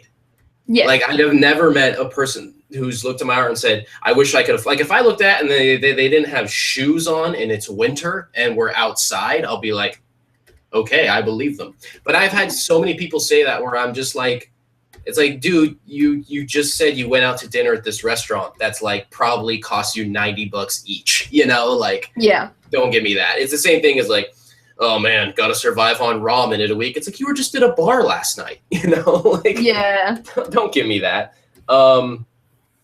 I think people just, lots of times they'll say that because it's a polite way to just say, I don't want to spend money on your art. And it's totally fine to not want to, but it's just, people just don't, you know, it's like, I don't want to buy it, but I don't know how to politely, there's no polite way to say that. And it, you know, they don't want it to be awkward, but it's, you know, people can afford art. They can, if they want it, they can have it. They just need, I think a lot of people just don't understand that they can. I don't know. I saw the numbers people were charging, and it's just like, especially when it's traditional, and it's like, dude, you charge like 40, like you can, it's like you lost money. Like, and it's one thing, like it's for fun in the spirit of it, but like save the gifts for your loved ones. And even then a lot of people say like, don't just here's the way I do art. Like, here's the way I do it, because sometimes it is rewarding to just give art to somebody. If someone asks me to do a thing for them, like, I don't want to do it for free, you know? If it's like a loved one, friend, whatever, I like giving art as gifts, but like, it can only be a gift if it's on my own terms. Yeah. Like, so if it's a request, like, don't just give that away. Like, only give away art. If you're going to give art to someone or do it as a gift, do it for someone that's actually important to you. And do it if it has to be on your terms, you know, do it as like a thing you did for them as a gift and not as a favor, you know, because a lot of people will want art for free from you. And a lot of times even like friends or family, like, can you draw a tattoo for me? Can you draw this thing? And it's like, if that wasn't in your plan to do that, don't be shy to be like, well, I can, you know, this is how much that costs. Because if like you have like someone in your family that's I don't know, whatever, like, you know, like they paint homes for a living. It would be totally inappropriate for you to ask them to paint your house for free, you know? Yeah. I've noticed something weird. But like you just mentioned it and it reminded me, I noticed this the other day. If someone sees that someone can draw, why is it that the first commission request you get is, can you draw my tattoo? I don't know. I don't know why they don't ask tattoo artists, because tattoo artists, it's what they do for a living. They're good at it, and they know the special parameters that art requires. You can't just turn anything into a tattoo. It's just so strange. They're just like, oh my God, can you draw my tattoo for me? It's like, wait, where did that come from? Why is it always people who want tattoos? You don't even have a tattoo, and now you suddenly want one because you saw someone draw. It's so strange to me.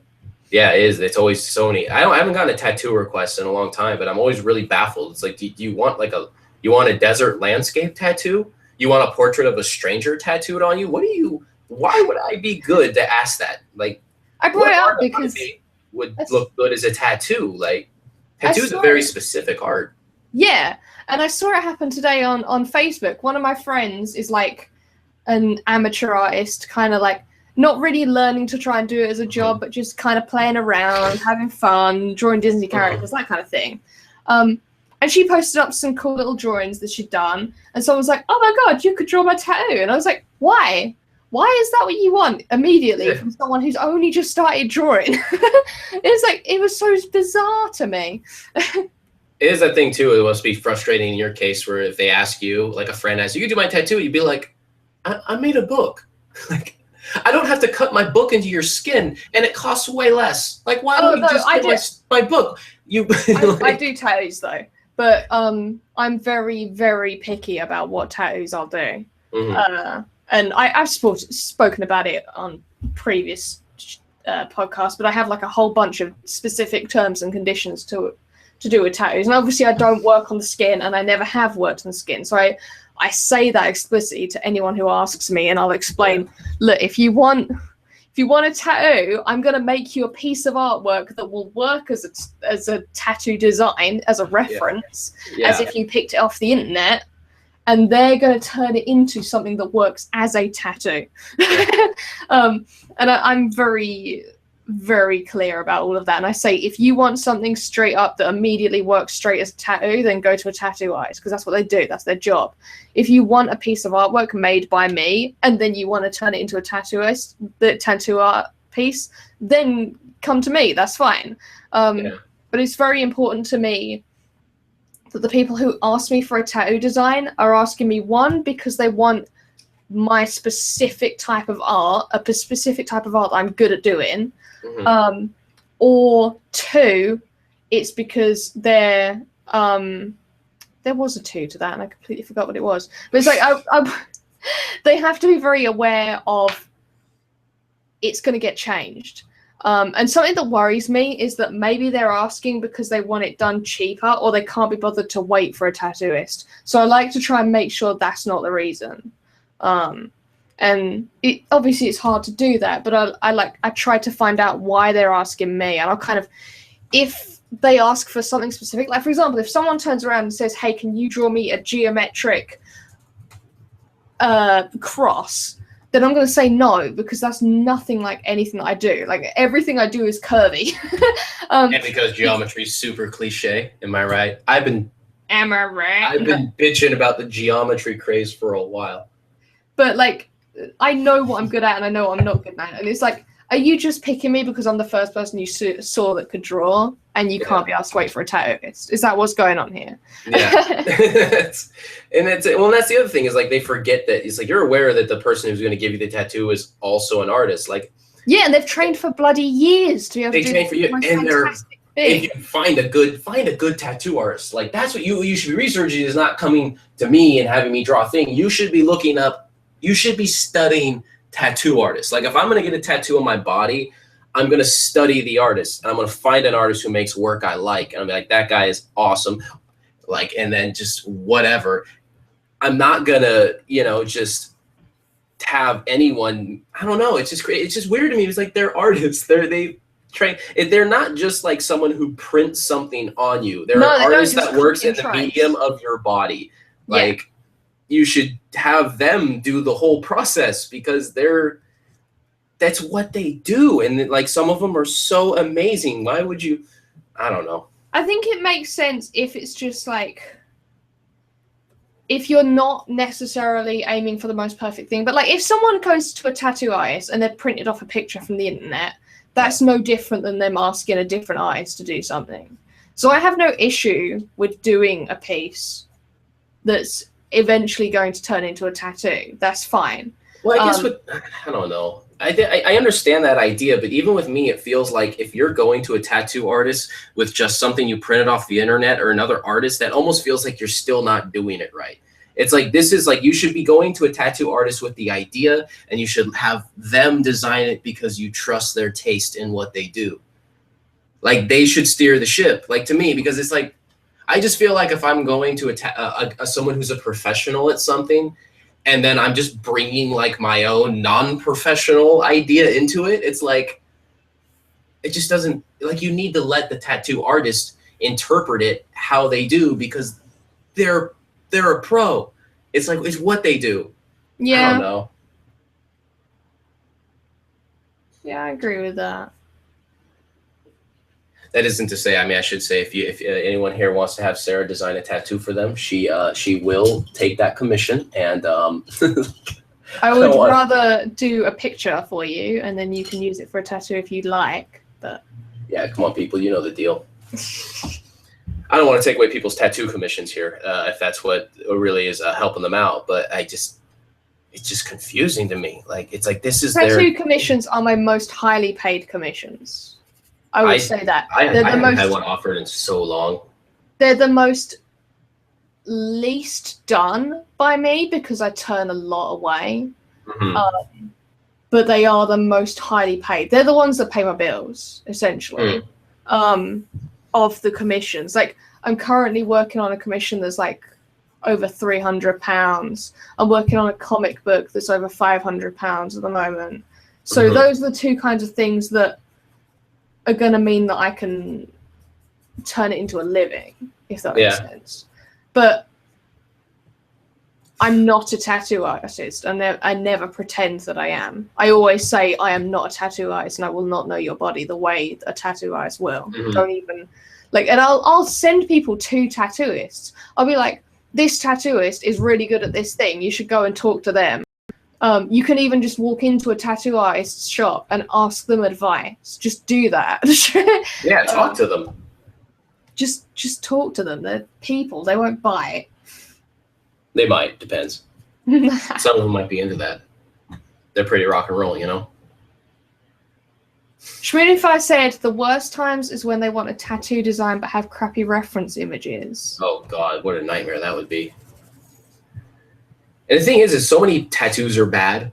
That's the other weird thing is like, I used to think just back, like before I really researched it or looked at many tattoos, just think that, oh yeah, no, you guys, they're all like, you guys know what they're doing. And I knew like some artists were better than others, but there's artists out there that aren't very good artists and they're tattoo artists. And there's a lot of that. Like I think it's like any genre of anything, like any art or any music, most of it sucks. And then you have to dig for the good stuff.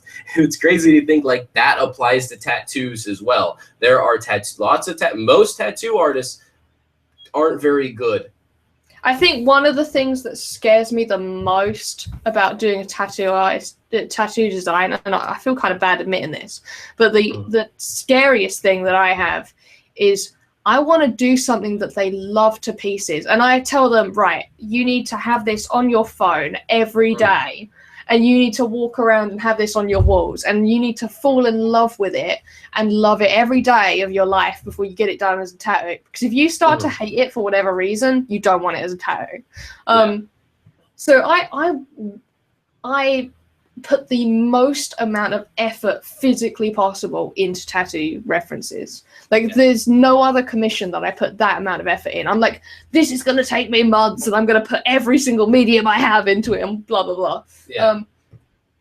And it scares me, the idea that they might go to a tattoo artist who then like ruins it for them, if that makes sense. Oh God. Sorry, that was my fault. What happened?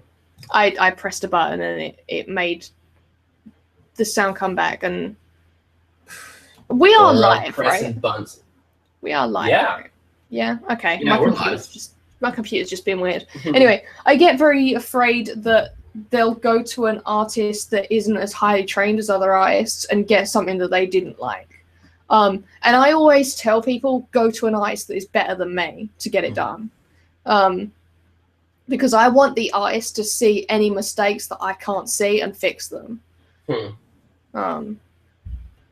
I don't know. It's very important to me with tattoo designs that they get something that they fall in love with and want forever. And there's been a few times where I've gotten a message from someone, and they've been like, I absolutely adored your design, and the tattoo artist didn't do it justice, or something like that. And that's so upsetting to me.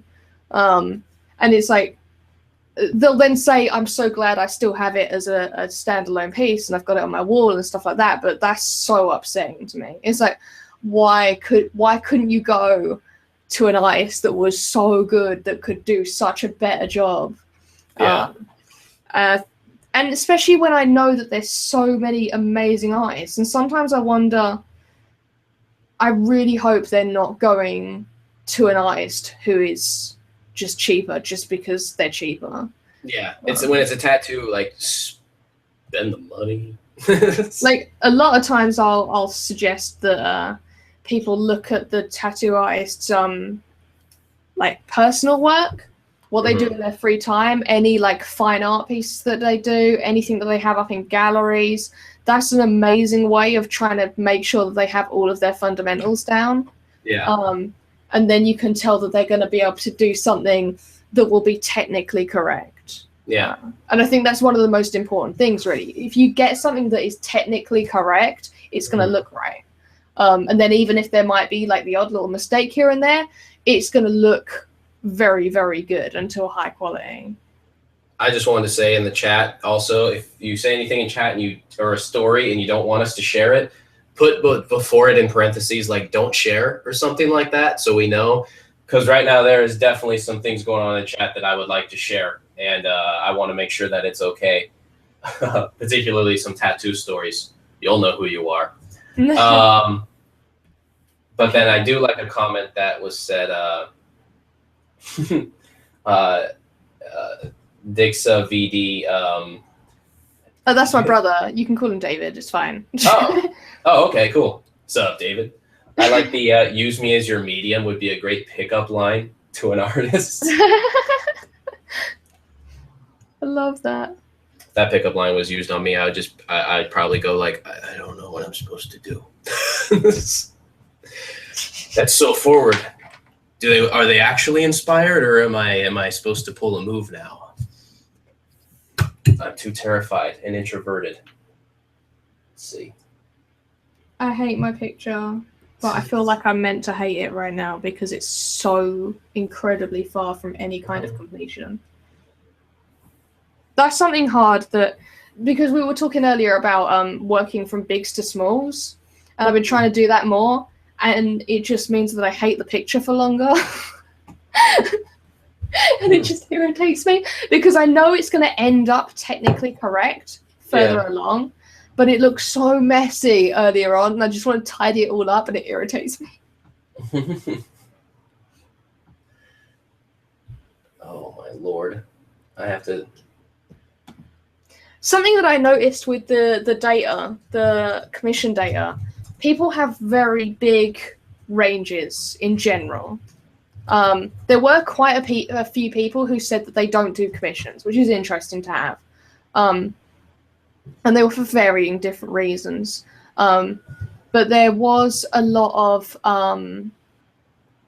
of like really big ranges. So from like £20 an hour to £25 or £100. We got 40 to 100.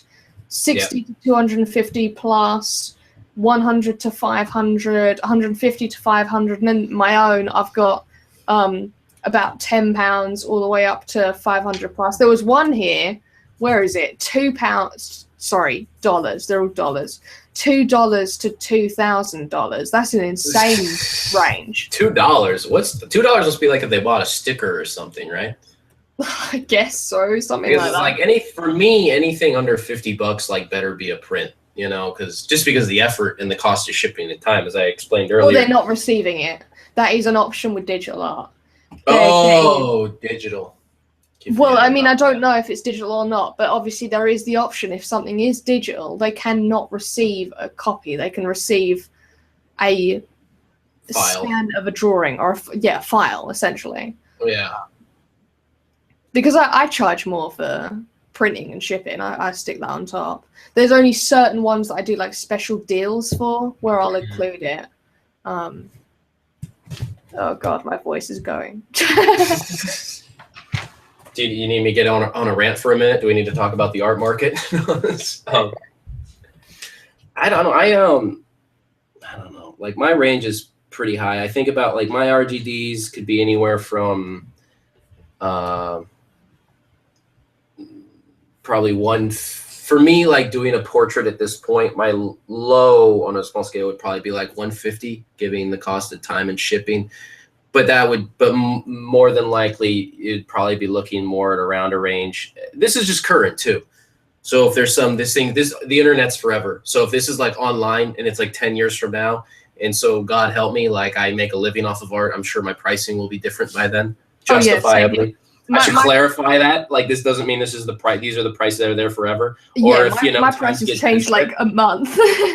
Like, and I'm eating like this. Like I'm eating like the filling inside of my couch. Like I'll charge less maybe. But you know, I think normally I would want to average around 202 or to 250, given the amount of hours, the time, you know, just the time that it takes to make the art and to pack it and ship it, and the cost of materials and supplies and the cost of shipping. Because that's the other thing. I don't like sending things normal USPS, United States Postal Service.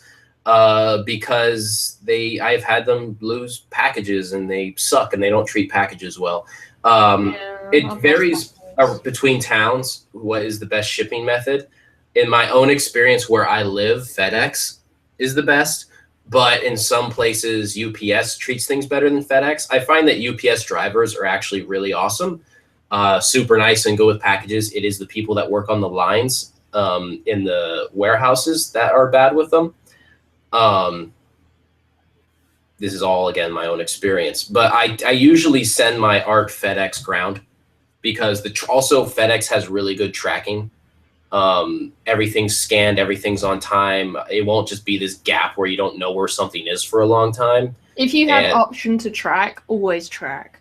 Do it. Yeah. It doesn't really cost much more. And, FedEx has great tracking because they also have a good trace department. Like I have never had a package get lost with FedEx and then just never be found again. Some people might, but I use FedEx ground. It's not that much more. I get like a drawing like the size of this sheet of paper. If I had to pack it and ship it, would probably be between maybe $15 to $20. But to me, it's worth it for that assurance. You know, I could maybe send it USPS for $9, but they starts to get to a very similar price range at a certain size. So the way I pack things, it's pretty much the same price to send at FedEx grounds as it is USPS. But yeah, I include that in there, and then it varies. That would just be like a drawing or whatever. But if someone wanted like a painting, like I have some oil paintings, like I've shown the one, I have an oil painting on the wall I spent 60 hours on. So obviously, if I do a 60-hour painting, I'm not going to charge $200. That'd be insane. It's going to be much more expensive. And then also shipping a painting is a much different process. It takes a lot more time and materials, and obviously painting materials are expensive. So, if I do something for you and it took me 30 hours, I'll probably be charging, around $1,500 for it, possibly a little more. But what that also means is I don't have a lot of commissions. Like, admittedly, like I say these numbers, and then you could be like, whoa, Funisher could be pulling in some money. It's like, well, no, Funisher isn't. Like it's just that I just turn away a lot of commissions if I don't think they're financially worth it. Because here's the thing, you could say, okay, let's say you did 5 paintings for $50, or 5 drawings for $50, or 1 for $250. You could say you get practice for the ones you're doing for 50 each, so you're getting more experience and and then improving your product. But to me, it's like I would rather do the one dedicated long drawing for $250 because I'm maintaining a level of quality that I want attached to my name with that piece. Mm-hmm. Like, it's like, if you're going to pay me to make art, I want it to be at this level. Like, I want when someone sees it and they see my name, I want it to be at a level I believe in. So I don't want to just, I don't want to put out there something that is below that standard. Also thinking about like the subject matter as well. Like previously I've had to turn commissions away because I don't want to be associated with that type of artwork. Or not artwork style, but like artwork subject matter. Like I don't want to be associated with that kind of thing. And that's very common if you're a deviant artist, something like that, where you get I haven't had that before actually myself. I think a lot of deviant artists complain about the fact that they'll get asked to draw certain fetishes and stuff like that. And they may not personally have any issues against it. They just don't want their artwork to be associated with that kind of thing. And they don't want to be known as the artist that does this. And because that can be highly sensitive in the art world, It's like being the one-hit wonder. Like, you have a band, you do one song, but it's kind of the poppy one. That takes off, and then like you might have had other ideas, but you're always going to be the person that did this. Yeah, like for example, I had to do this. Kramer's always going to be Kramer, Recently, like I'm joining up with this little there's a group of people who decided in Artist Lounge to have a go at trying out Smut-Tember, where you draw like smutty pictures for all of September, and I'm like casually doing it in my free time, but I can't post that on my social media because I don't want it associated with my professional profile, because I don't want people to go, okay, I'm going to go and purchase artwork from Sarah Childs. And I have previously done work that's to do with Final Fantasy and Minecraft and stuff like way in the past. I don't want those kids who fell in love with my artwork to come back and see something that maybe their parents wouldn't be too happy with them seeing. And you got the kind of the brand to maintain with that, Yeah, at the end of the day, my main product is a comic. And although it has a very wide reader base, like the majority of the people who read it are guys between the age of about 18 and 25, which would be perfectly acceptable to see that kind of stuff. The format of the book is aimed maybe so that it can encompass maybe a little younger group than that as well. And I don't want that group to get into the series and start enjoying it and grow up with the series. And in the meantime, they try and look up artwork to do with it and find really strange stuff that their parents would not be okay with them seeing. Then they start going to like, they don't want to like look up your drawings and be like, why is Sarah drawing a turducken? Oh, wait a minute. Hold on a second. We got something I want to read here. Okay. One thing to keep in mind about the RGD commission data was the sample size. It was 60, which is great, but still just a drop in the bucket of RGD regulars. There are probably about 200 RGD regulars. And that's that's also something that's very important. Yeah. It will be mine pointed that out. That's a very, very good point, is we're talking about a very small sample. And this is also an anonymous sample, so we don't know people's skill levels. And lots of times, there's also the other factor to keep in mind is it tends to be the further you get along in your professional career, the more you start to keep some of the information to yourself, understandably, in most cases, because it's private information between you and your clients. So we are pulling more than likely a sample size from people in the earlier stages of their career. I would still say that in many cases, you could still comfortably charge more. But that is also very important. You probably have certain professional level artists that just for contractual reasons or reasons that they have, they have a market they need to maintain. They don't always divulge that information. Absolutely. So that is also very, very important. And it's also to imply that there weren't a lot of people receiving commissions, but this could also be, more of the regulars could actually be getting regular commissions. I hear a lot of people having commissions. I've talked to a lot of artists in RGD that will talk about how they're tired of commissions. They have a lot of commissions, you know. So that those are very, very important points. There could be a lot of people who wouldn't even see that existed, that post existed, because they're too busy working on commissions. Exactly. For example. And there's I know someone also mentioned, they said, how do you they mentioned taking payments through PayPal and email, and someone mentioned having the PayPal swiper that you can hook in a phone, and that's also like Square. We have Square out here that's really popular with that. Square has like all sorts, has a whole system in place for that as well. So those are also two options to take money. I'd say if you're an artist right now and you want to sell art, it is vital that you either have the PayPal or Square swiper. I got the Square swiper, and it is actually when smartphones, you know, back in the day when people were still like saying that smartphones, like, oh, I don't need that, you know, like I was pushing, like I needed a smartphone because I knew it's like once I could swipe a credit card through my smartphone, that was like a game changer for me, especially for selling art out of my studio.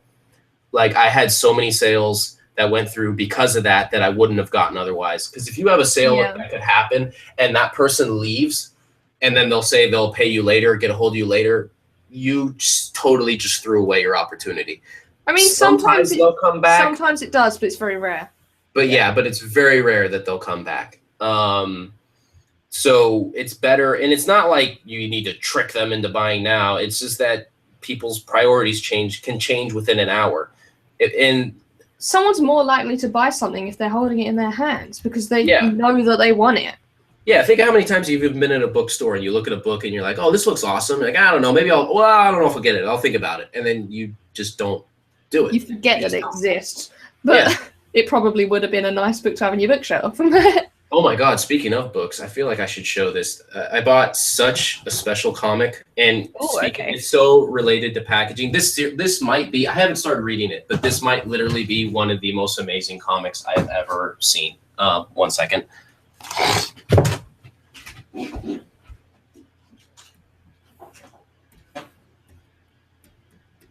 I shall sit here and be entertaining.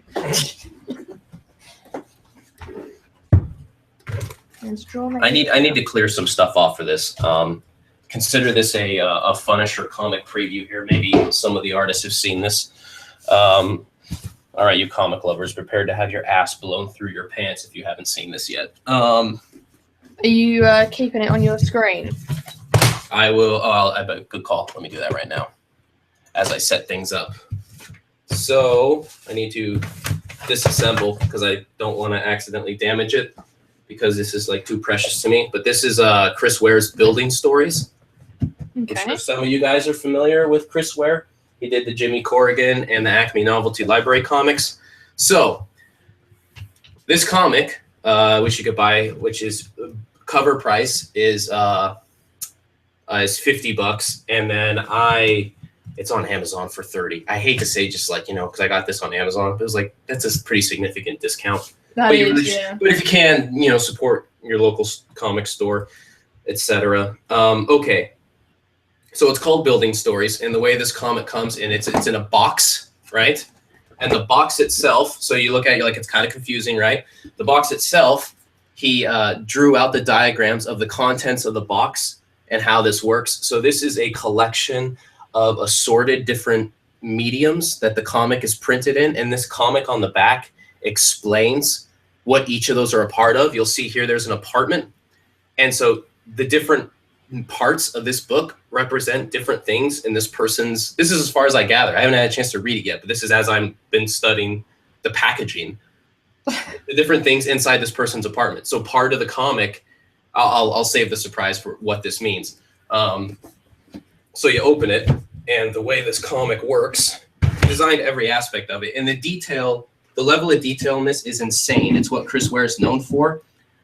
He even printed amazingly poignant comics on the inside flaps to read, and they're actually pretty brilliant little short strips there. Oh, wow. The level of detail is insane. So you have all these different types of formats of comics, from little pamphlets and zines to I flyers. love that. That's so cute. and it just gets more amazing. So here's like a little mini comic you'd find, like that style, and his art's also like just absolutely incredible. His sense of design is ridiculous. So you have these, and then let me still go through here. So this whole thing is to looks like it's packaged itself and in its own diagram to look like a board game. That's why the publishing info looks like the directions to the game. And then here's like the classic children's book with the gold binding style for this portion of the comic, His comics are very, very, very intricate, and because it's all about one big important thing with his art is like pacing. So all this design isn't fluff. It's all designed this way because it really paces you to read things certain ways. And he loves like drawing the little things people do while they're not speaking, little strange twitches and glances and awkward stares, like having a couple panels of someone staring for a second just to make things like if it needs to be an awkward situation. So yeah, this thing is insane. He'll lots of times in his comics, he'll put like these huge, like you don't actually, I mean, I never would, but he'll do different, I don't know if he has any in this one, but he'll do like cutouts, like paper diorama cutouts you could actually cut out and fold and like make like the little circus he's drawing or whatever. Oh my god, that's so cool. He's absolutely insane. You never know when it's going to happen in his books. So he was working on this comic for over this series of stories for over 10 years. And the important thing to realize about this is it doesn't matter what order you read all these in. They're all part of a large story, but you can read it in any order. And however you read it kind of affects how you understand the story. Oh, nice. So that's all in consideration. So this is like this, like you'll have like this is a comic right here, yeah. And then, so it gets even crazier and crazier though, the further you go. So here's a section of like a newspaper. And then it just gets further down that line where eventually you have like, they get bigger and bigger. Here's some of my favorite parts right here. But like this is a full-on, like full-scale newspaper size. Oh my god. Of the comic, I don't want to unfold the whole thing because I don't want to accidentally get like paint on it or anything. Yeah. This was a nice touch too, a nice imprint to here with the this is like the board of the board game, but it's all just like the comic about the building. So obviously the pun of building stories, and inside he's building stories in different parts of the building to build the stories. Mm-hmm. But I don't know. This is something I just bought. I can talk about it after I read it later as a little bit of a review, but I have not read it yet. That's just a preview of this comic. And I am so excited because Jimmy Corrigan, Smartest Kid on Earth, was probably my favorite comic of all time. And it's weird to say that about a comic that's is as recent as that one. I always have this weird rule where if you say your favorite thing in an art, and like maybe it's just a hipster deep inside of me, but I feel weird about my favorite thing being anything that's like within the last like 10 years, 15 years. You know what I mean? Because you feel like you haven't researched enough. It's like, hey, what's your favorite movie? And you're like, the new Mad Max. It's like, are you sure? Like, movies have been around a while. Are you sure that's it? Like that's probably really good, but are you sure? But in this case, I don't know. I don't know what to expect of this. So when this came out, this was kind of blew everyone's mind. Like nobody was really expecting that level. But it's what he does, and it's what he does best.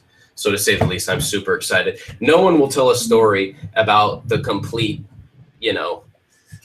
isolation and loneliness and emptiness of modern life as Chris Ware quite can. So I'm kind of excited to see how he does that.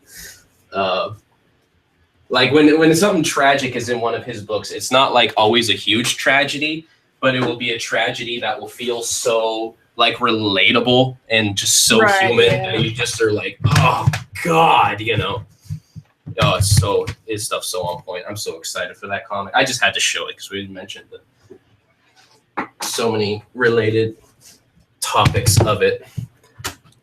So anyways, that's Chris Ware's Building Stories. Nice. And everybody should buy. I'm just going to say buy it. I haven't even read it. That's not how reviews work or whatever. I should have a thing. And is it worth it? Blah. Just buy it. Everything the guy does is so good. And that alone, what you just saw, is such like a feat of design. And like you haven't seen a book like that. You've never bought a book like that in your life. No. Because there aren't any. That's the only one. So you have nothing to lose. It's Chris Ware. If you want something else that's not as massive as that, I cannot recommend Jimmy Corrigan, Smartest Kid on Earth enough. It is awesome. Anyways, let's get back to art here. Let's see what chat's been up to. Oh God, I just thumb smudged some ink on my drawing. I better tear it up. I'm just kidding. It's fine. Damn smudge. See, I'm not careful. Probably just got ink on every single one of the pages of that thing.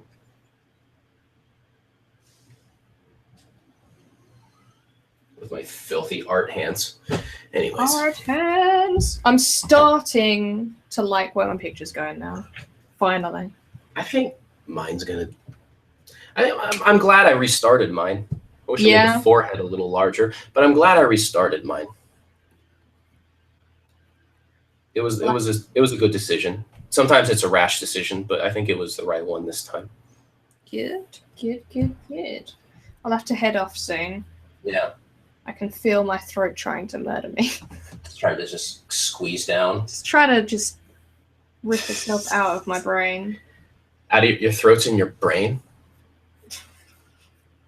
Weird. I'm sick. Okay? That's no excuse. Everything should work perfectly in your mind right now. Yes, I'm made to be. You know what this podcast is. Just because you're running the podcast today doesn't mean you're going to be mean to me.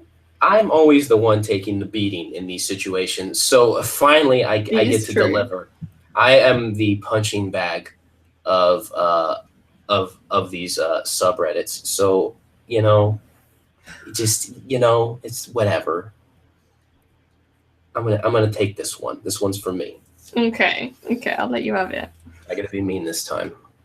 So what stupid things does the chat have to? No, I'm just kidding. Who Died just showed up. Hello, Who Died? Hey, Who Died? Oh, Who Died doesn't have time to draw with us. No. Yeah, sad face. But you're gonna join in on watching all the exciting action. She showed up right after I just showed off that comic. Yeah, missed it. She will never know what the comic that made me so excited is about. I mean, they can actually rewind in real time because. Oh, I actually made it so he can't do that. Like it's just that part's going to erase, and you can't even ask people because I told everyone to not say. Oh, okay, all right, I understand. Yeah. I see why you do that. That makes total logical sense. Yeah, just because I'm in charge in this podcast this time, so I'm just going to do shitty things for no reason. Fair enough. I'm horrible with power. It's like once I have a little bit, it's like I just get drunk with it, and I'm just like, oh my god, I need more power. Unlimited power. Like, how do you make your decisions? Oh, just whatever one gives me the most power is how I make my decisions.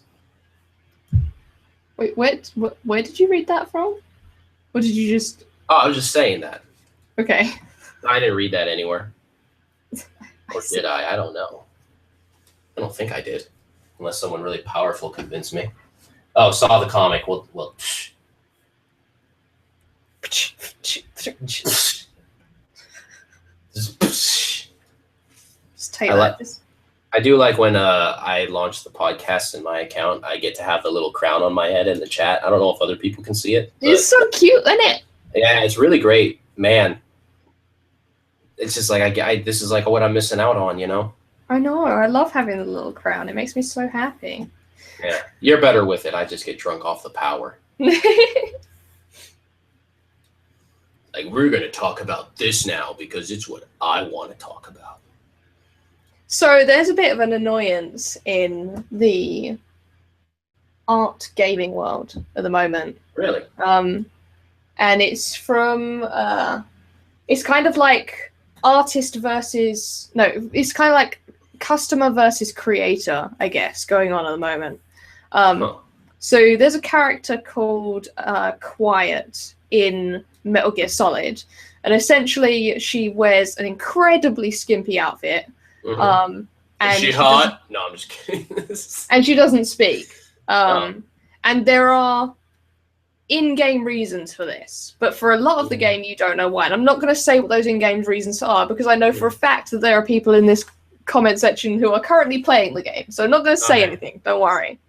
Now there's been an issue because Kojima came out and said, oh my god, you're all going to be you're all going to regret having a go at me when you realize the reasons why all of these things in the game. And then they explained everything in the game, and now everyone's like, okay, so where does the critique come in?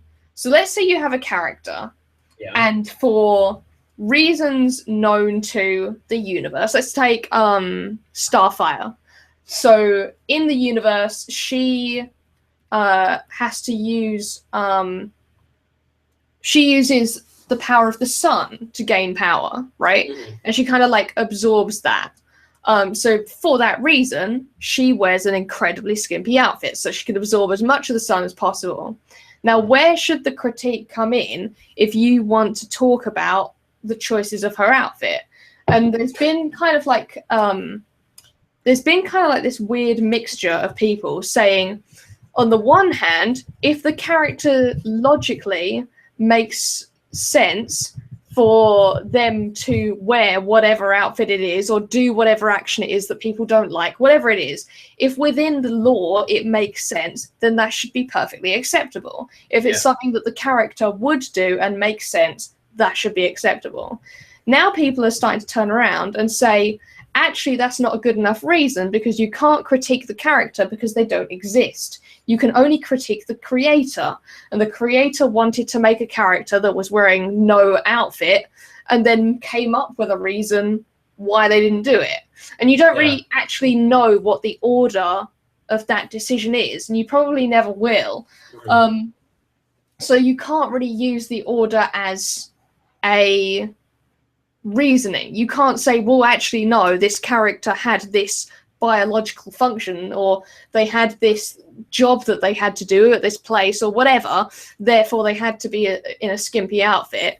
You can't really do that a lot of the time because the audience will turn around and say, well, we don't know that you chose it in that order. And I was wondering, do you / do chat / does the comment section have any opinions on this? If you saw a character do something that you didn't like or wear something that you didn't like and you wanted to critique that, and I'm not saying there's any reason for it being bad or good or whatever, I personally don't care, but I think it's always good to critique things. People just don't have to listen. If you were to critique something, would you think that that justification is a good enough justification? Would you say that the character's point of view is something to include in that, or would you say the only point of interest is the creator and the audience that it will then go to? I mean, I think the intention can always come back to the creator. At the same time, I think the creator can do whatever they want. It's their art project. Do whatever you want. And I don't even think that you need to have to justify it. You can honestly say, let's face it. It's like you're going to play a game for 60 hours. What, do you want to stare at ugly people for 60 hours? I know that's like horrible to say. But if you're like, okay, you're in college, right? And you're looking around the room, you're not going to, and you're bored and the class is boring and the professor sucks, whatever. You're not going to you're like, I'm going to stare at somebody. You're not going to stare at, you're going to stare at the hot person. Like, that's what you do. Why would you not stare at the attractive person? That's what they're there for. I know that's horrible. I'm saying so many that's horrible what they things. exist for. I'm saying I want to say you every exist to horrible look thing pretty for me because I'm just illustrating what leads to it. But if you 60 hours, imagine if you make the game and you spend like 1,000 hours doing what you do. This is what you just want to look at. But the thing is that doesn't make the story good. Like that doesn't justify whatever reason you could come up to appease people that are upset to make the story good. There's a certain kind of thing where there's people who can like justify, okay, like let's talk about like very like if you're talking about like B movie style use of sexuality and characters and trying to make it fit a narrative. There's like you know, you could look at like a Russ Meyer movie, right? And that's all just like booby women and silliness. But then Speaking the weird of which, you need to play Until Dawn. If you can get your hands on a PS4, you need to play that. Oh my god! On PS4? I think it's only on PS4. It might. Damn it. Yeah, I think it's only on PS4. But oh my god, it's amazing, and it's like every like B movie, horror movie, and it's fantastic. Like, oh my god, play it. It's got every trope known to man in it. And it's got a great cast. It's got like Hayden Panettiere and a whole bunch of others whose names I don't know, but faces I do know. That really are used well in the game. So yeah, just off the cuff, there you go. There's game recommendation. I just feel like, and then oh man, that sucks. I don't have a PlayStation 4. I'll never know. I'll never know. I'm making people upset with everything I just said. See, now it's the worst is there's like a hesitation, and then now people are like, why did he just say all the... Okay, hear me out, though. Here's the thing, all right? There's like the approach to like, just like an artist has every right to just do whatever they want, and people have every right they want to have to be upset about it. And an artist can choose to let that influence their opinion, or they could just go, I don't give a shit. I'm going to do it anyways. It's fine. The only time I ever get annoyed is when they try to justify it. Like, I would honestly rather have him say, oh, what's with this? Why does she have to be so sexy? And I'd rather him just say, I just want her to look sexy, because then people would think she's hot. And then if young kids jack off to it, they'll buy my game. Like, I don't even, like, to me, it's like, oh, okay, that makes perfect sense. But it was just that thing. Like, Artgerm said that recently. Like, he's a fellow artist, and he ended up turning around, and everyone was like, why do you only draw hot girls? And he was like, one, they sell, and two, I like drawing them. And it's like, you know what? That's a perfectly good reason. Yeah, it's like, two, because they're hot. And it's like I think because a lot of the mechanic of the fine art world is like, you're supposed to just draw it figurative, because it's about, if it's not about being hot, then don't just draw hot people, because then it's not good narrative. So in the case of this, you could actually argue that maybe you could detract from it could add to the appeal, but detract from the narrative, because it's like, just because she has to absorb the sun doesn't mean she's going to be toned and sexy with big boobs. Like, why would that? Exactly. Why would those things be affected? I would be impressed if someone came out with a game with a female lead that just looked like an average shape and weight.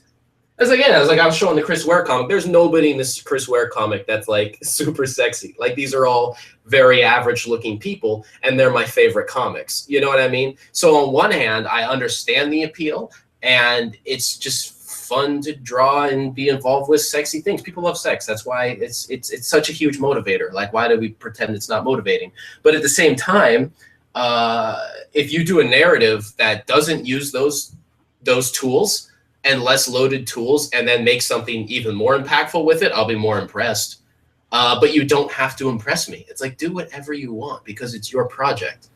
Like, and a lot of it's fantasy. Like, it's like a lot of like the gaming world is rooted in sci-fi and fantasy. Even if the genre's not sci-fi and fantasy, it's escapism. It's sci-fi fantasy narrative. I get really impressed with games when they don't fall into those categories sometimes, because they can kind of start becoming a crutch after a while.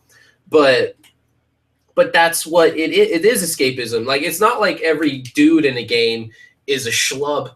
You know what I mean? Like, for every, they're all there's gonna be the wide range of characters. If I choose like a warrior in a game, he's not gonna look like me.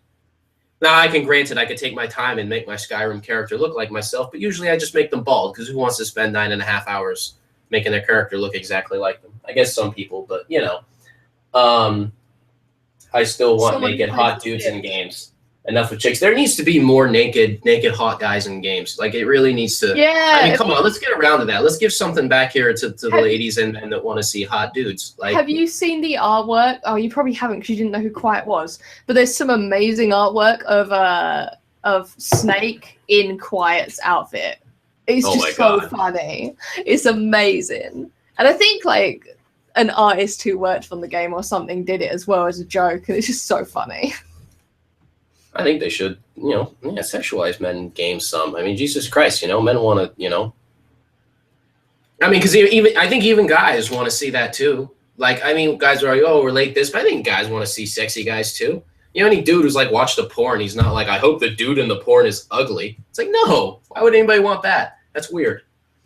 Right, guys? Right, chat? Am I going to see viewers start dropping out now? That's why they write like no homo after everything, isn't it?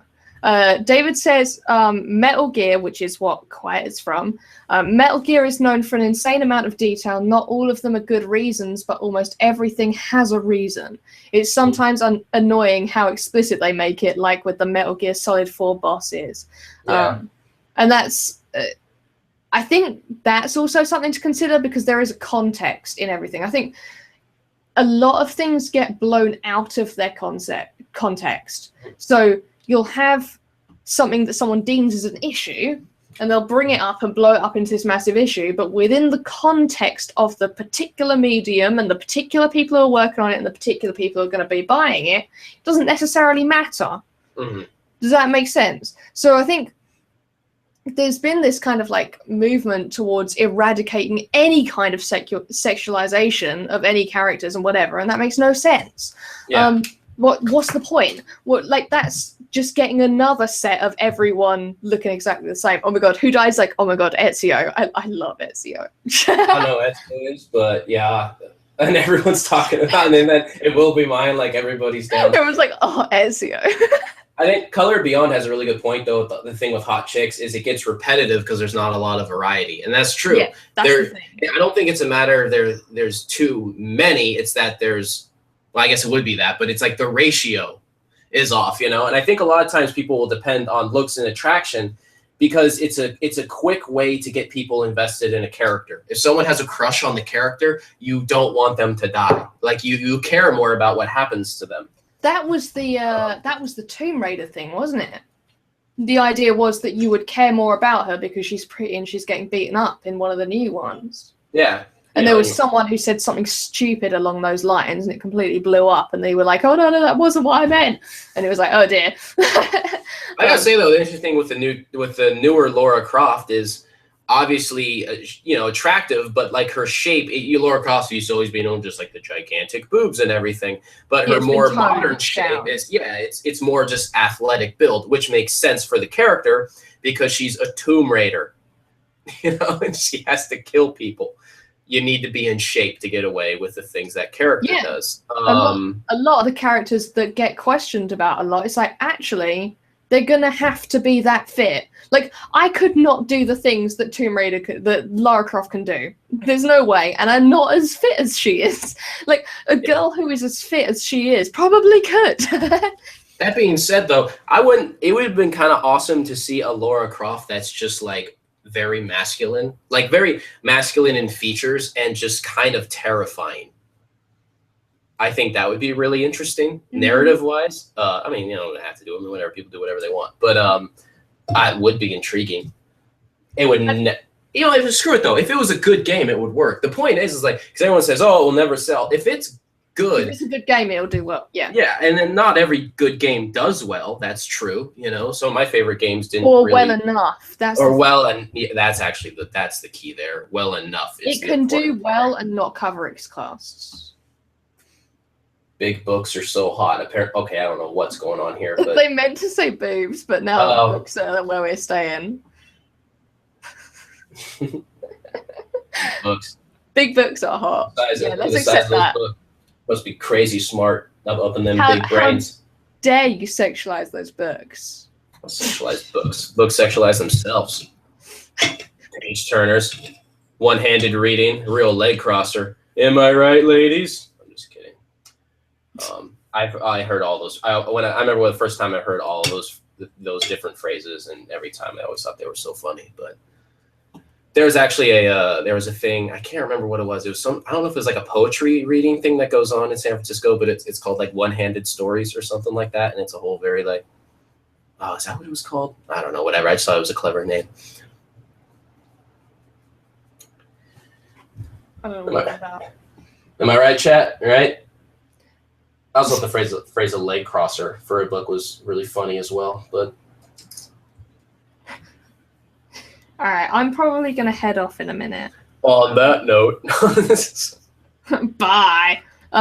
So I was wondering, does anyone have any artwork they want to share? Because I'd like to see some awesome artwork before I head off. That would be nice. yeah, Nice. I haven't been on top of the chat as much as I should be. I haven't seen So I anyone don't bring know. it up, so I'm assuming no one's finished yet. But I just thought I'd ask, just in case. Metal Gear for the win! I gotta play the Metal. I haven't played any of Actually, I've never played a Metal Gear game all the way through, let alone the newer ones that are always supposed to be amazing. I haven't played most games. What am I talking about? All I have to see is about 3 seconds of that game every now and then when I walk into the living room and my brother's playing it, and I'm just like, you know what? This is probably the greatest game ever made. Like, Yeah. I'll just Which see one? something. The latest one, Metal Gear Solid 4, is it? I'm not sure. No, it's not 4. It came out on. It's Metal Gear 5, but there's like 2 5s that are great. There's one that came out a while ago, and then there's the one that just came out, right? The current one is just like stunning. I love It's the open fact- world one, right? I love the Okay. fact that I can come downstairs and I can look at that screen and David can be like, "Oh, I'm just going to call my helicopter," and then Take On Me plays as he gets on a helicopter and flies away. And I'm like, you know what? Best game, 10 of 10. Would buy again. Could we hear Funisher talking a British accent and Sarah talking an American accent? Oh my god. Oh god, it's been so long Oh, since I've attempted an American God. accent. Oh my god. I don't could know. I could do like a super stereotypical Valley Girl type one. Oh my god. I could do that. Are you serious? Oh my Oh god. my god. Are you serious? I don't know how. That's actually really good. I can't do British accents at all. I always, every time I try an accent, it turns into pirate. So I can start off and just, be like, I don't even know. It's just so specific to the words. I have to hear it. Try and do an mimic. Essex accent. Well, the Essex has the you do the The F and instead of the T's. F instead of the Yeah. instead of the S's. So it'd be like, but you wouldn't say Effix, No, we wouldn't. You have to know which words it's going to be. Like If instead you're of ready. 33, it'd be like 33, but you'd Yeah. say it differently. I always I just say oi. So, That's true. That's one. oi. Or meet you at 3:30 and then it's just gonna fall into. No, I'm just kidding. I was just taking that off course. But I can't do feel like accents you had at all. potential. I cannot do them at all. At all. At all. At all.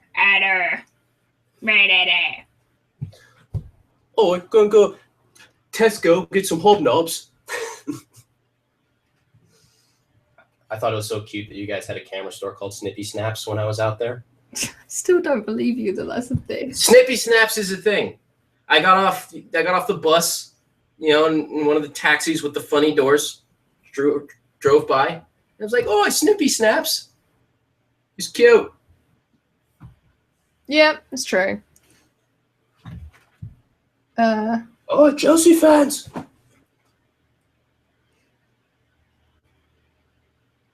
We're If still you talking want about hotties. Yeah, they are. If you want to see a hot guy from Metal Gear, search Metal Gear Solid 2 Raiden Cartwheel. Hot guys. Look it up. Pull up a picture. Can we pull up a picture, or will our podcast get booted? We can pull up a picture. It's review and critique. Okay, I'm gonna pull up a picture. So I'm gonna Google it, and we're gonna see what happens with Google, and your channel can get flagged. Okay, so Yeah, it's my channel. We can actually take these risks. 2 Raiden Cartwheel. Hot game guys. Sexy buff guys being hot. Are you seeing this right now? Wait. Let's just go to your screen and hold it on your screen here. What the hell is going on? It's Raiden doing a cartwheel. Is he doing a cartwheel? He looks like he's falling. Well, like, can you see my cursor? So Yeah. he's like doing a flip round, I guess, with his He's- legs out like the splits. He's protecting his Well, junkyard. whilst naked. I'm so happy that that we got that on Yeah. the podcast. Yeah, that's hot stuff. Thanks for watching. It will be mine. Later, it will be mine. Thanks for joining in on the fun and the action and the excitement. Thanks for visiting so you could see this picture. Yeah, we just have the weirdest sometimes. I love it. That's going to be the background of this show. Yeah. That's what happens when you go to this show. The platypus just got dethroned. No, I'm just kidding. No, the platypus. No, We haven't platypus talked is- about platypuses in a while. Well, they make their own rules, They do You their know- thing. It's fine. Platypus is just they got their own agenda, their own ideas, their I own need to get things some to greens.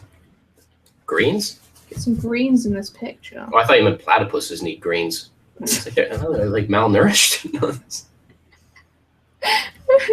We need to help platypuses get more access to vegetables. Yes, correct. Doesn't anyone else hate it when people call vegetables veggies?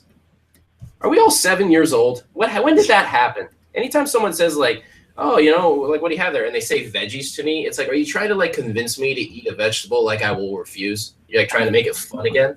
Like I feel veggies? I feel like Veggies? loads of people say that. I know. When did that start? They're I called don't vegetables. know. Veggies? Jesus Christ. Oh, Who Died is going as well. Thank you for watching. Later, who died? I guess seeing as everyone else is leaving, I should leave too. And you're just gonna leave here? Leave me here with Yeah. these animals? Can I get your opinion on how my picture's going? Nah. I'm just kidding. Yeah, sure. No. Let's. It's let's very go to work the in screen progress. It is very Mine as work well. in progress. So I think I need to move some places, but I can't freaking. You have to move the eyes to the right. Ah, you're right. Just like a big fat liquefied drag. I'm not very good with liquidify. So I think I need to sort this angle out. I need to get more of this angle, and I've got too much of this angle. Yeah, and The eye needs to be over here. like the nose is like a little. It's not that the nose is necessarily shorter, but if you were to shift them further along that angle and that path, it would put them a little closer to the nose and align it a little more over the nose the way they are, and then it would pull the Yes. chin back just a little bit. So The it just eye needs to shift Should be forward. somewhere out there, Yeah, I think. yeah, it should Mouth be. needs to come up. Chin needs to go down. Fuck. It's always a good feeling, good moment. Color Beyond has the classic method of flipping the canvas. You know what? Your brother agrees. Hate veggies. Sounds like an STD. Vagina. Wow. She's got the veggies. Oh, she's got the veggies. Oh, the veggies. Wow. I will. I Chin can't. needs to go left. Yeah. Veggies. Oh my god, that's amazing. Mouth needs to go down. Before you go to bed tonight, can you slap your brother high five for me? I just need to make sure that happens. This effort. Maybe you just like write one of just write like a reminder. Put a reminder in your calendar to slap him high five. Oh my god. Schmoonify, I apologize if this never gets posted, but it might take me 10 years to get it right, but whatever. I've noticed that I've gotten less and less able to post the artwork after this show because I look at it and I'm like, it's all wrong. It's all bad. I got mine's gonna. I'm gonna have a long night. Shit. What show should I watch to keep my sanity? Damn it. I was watching Narcos, but I can't watch that while I'm working on art because I have to read all the subtitles. Shit. Oh, first world problems. Damn it. Shoulder looks a little high. Okay. I gotta tape down this thing now that I'm using all this water. So, like, oh god, I'm just still annoyed about my arches pad splitting.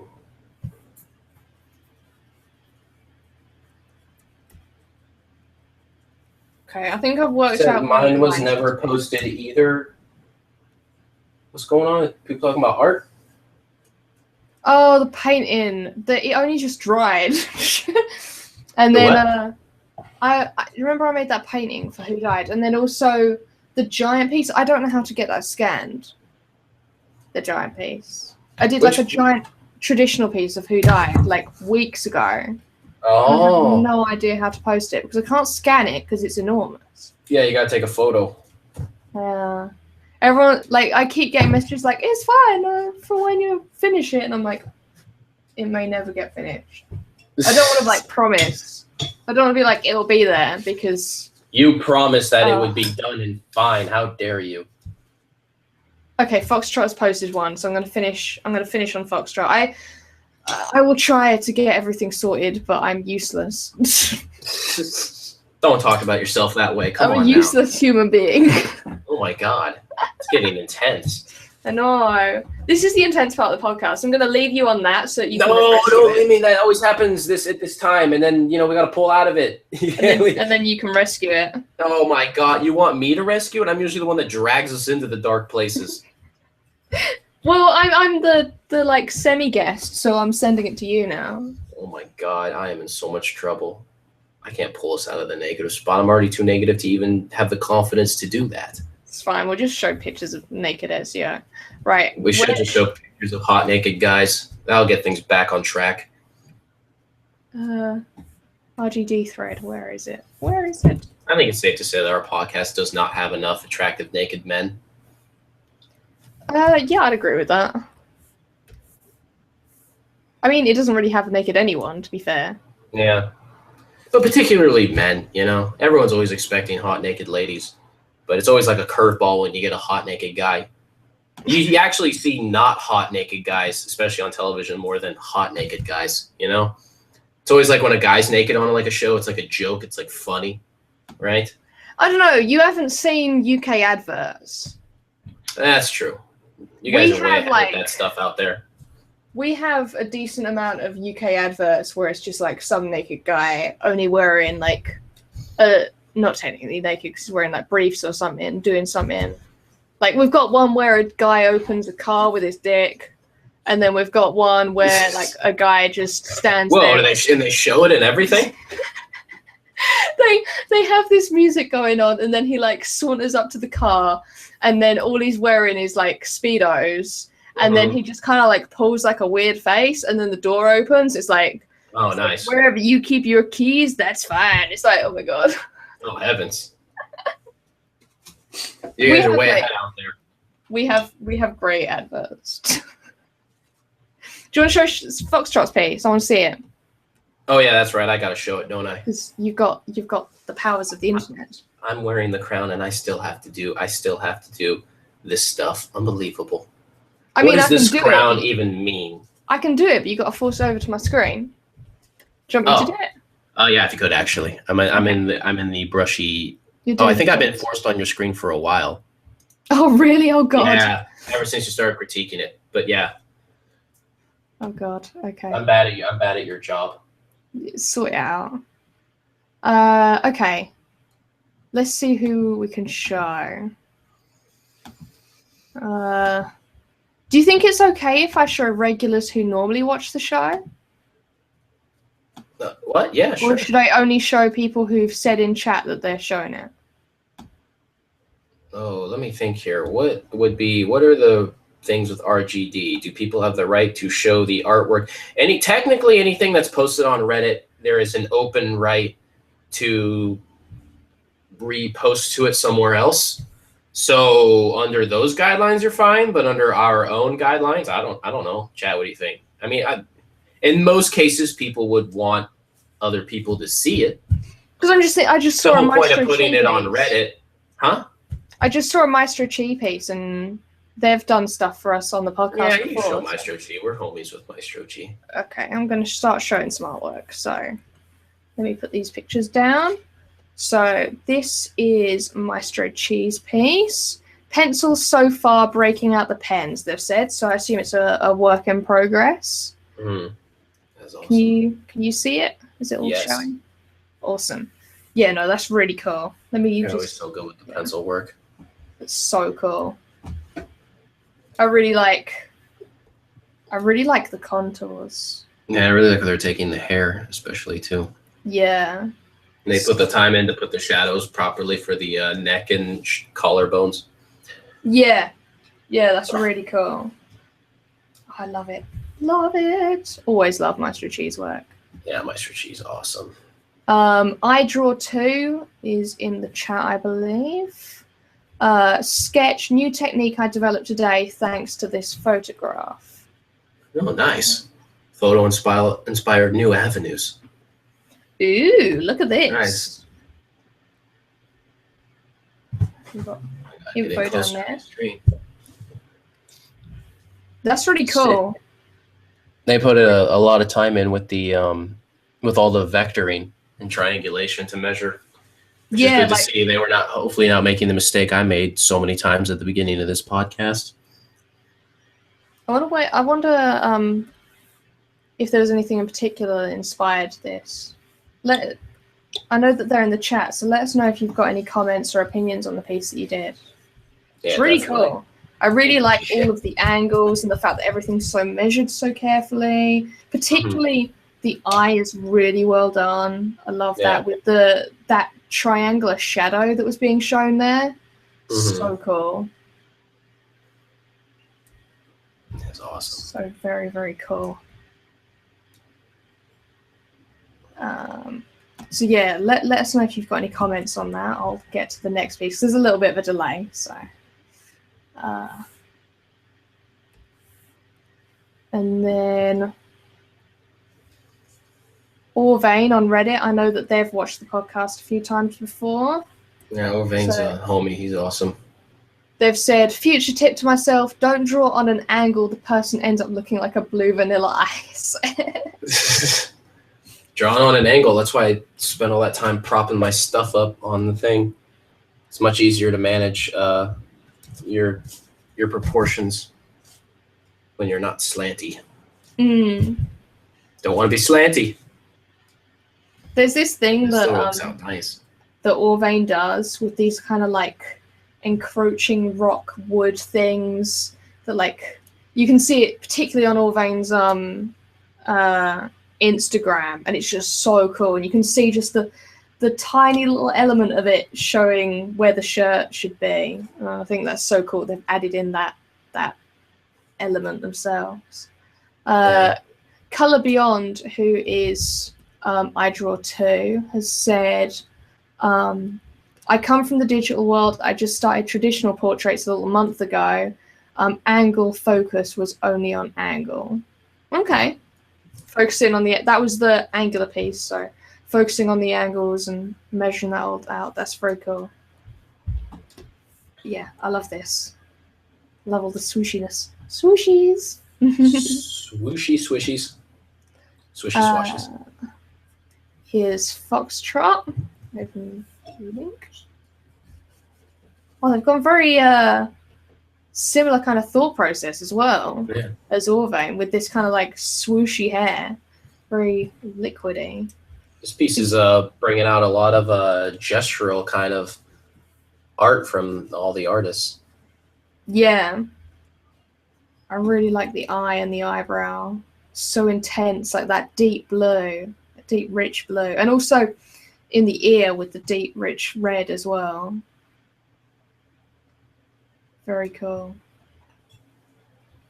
David said that the hair that people are doing are reminding him of Hades, his fire, as from Disney's Hercules. Oh, I should have got that reference. I never seen it. You've never seen Hercules? Oh, now there's a movie that you're mad at me for not seeing. Well, I mean, Tables have turned. Have you ever played Kingdom Hearts? Yes. No, I haven't. Duh. That's the one with like Mickey and the Squaresoft characters and stuff, right? Yes. Yeah. It's supposed to be a pretty great game, isn't it? I loved it. Its storyline is bonkers as, but it's really fun. Is bonkers as a good thing? Depends if you like bonkers. I like bonkers. Look who you're asking. You're asking Dr. Bonkers if he likes bonkers. I just noticed this, like, where Foxtrot has left the water in on that, the like makeup. How cool is that? Just to like let it drip all the way down. Let the medium and materials do what they do. Yeah. Wish I was going a little. No, Who Died? I have not seen Wolf Children yet. I do definitely want to see it. I keep meaning to watch it, and it's got some. There's an amazing episode of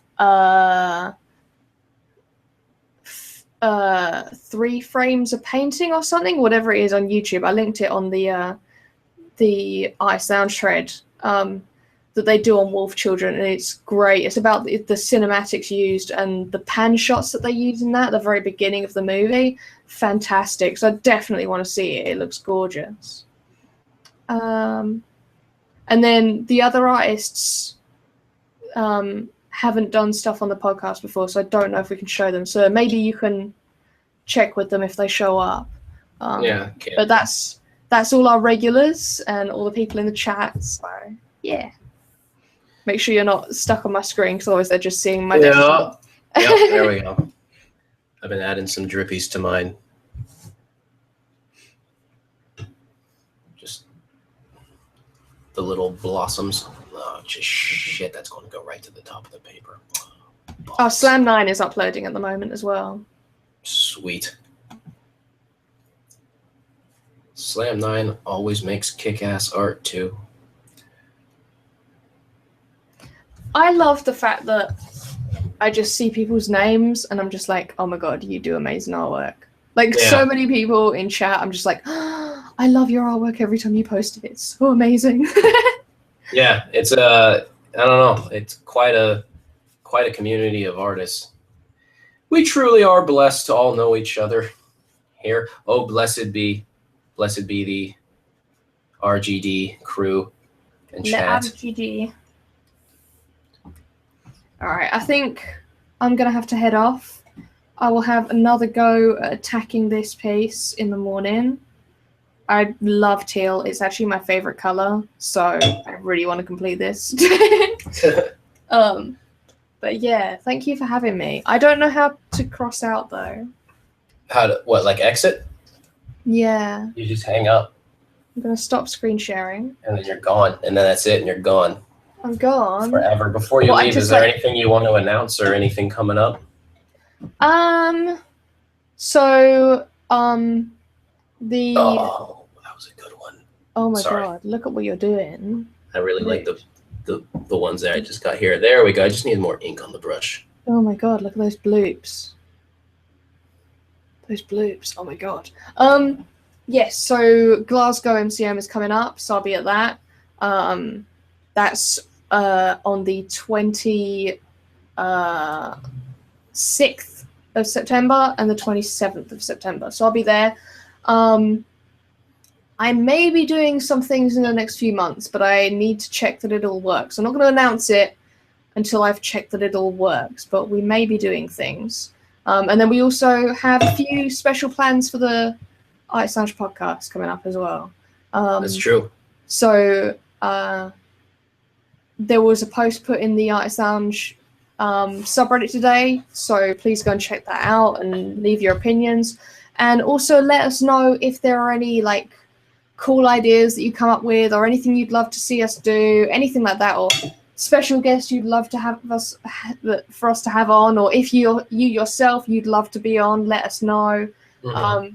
We're always, like, the whole point of this show is to all chill out and have fun and enjoy being artists together. So come and play games and have fun, and yeah, I hope we can just blow this up and have fun. But yeah, that's always the goal. Yeah, other than that, yeah, so Slam 9 and Same Dog have both posted theirs. Yeah, okay. So yeah, so just so you know, there's a few more people. So I'll get that. I'll get that in a minute. I can't wait to see everyone's artwork tomorrow morning, but I need to go to bed. Best part of the morning. All right, so I guess you gotta sing a song out because that's what it's usually what I do, but now I'm doing your role now, so I'm you know how it leaving goes. because I have a sore throat and I feel That sick as singing fuck. is the best medicine, isn't that how the line goes? Okay, let me think of a song. I might just make like a boopy song. You gotta hang up yourself though. Just keep that in mind.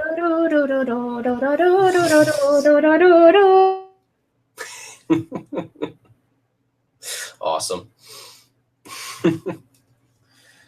Oh, and then there was just this goofball.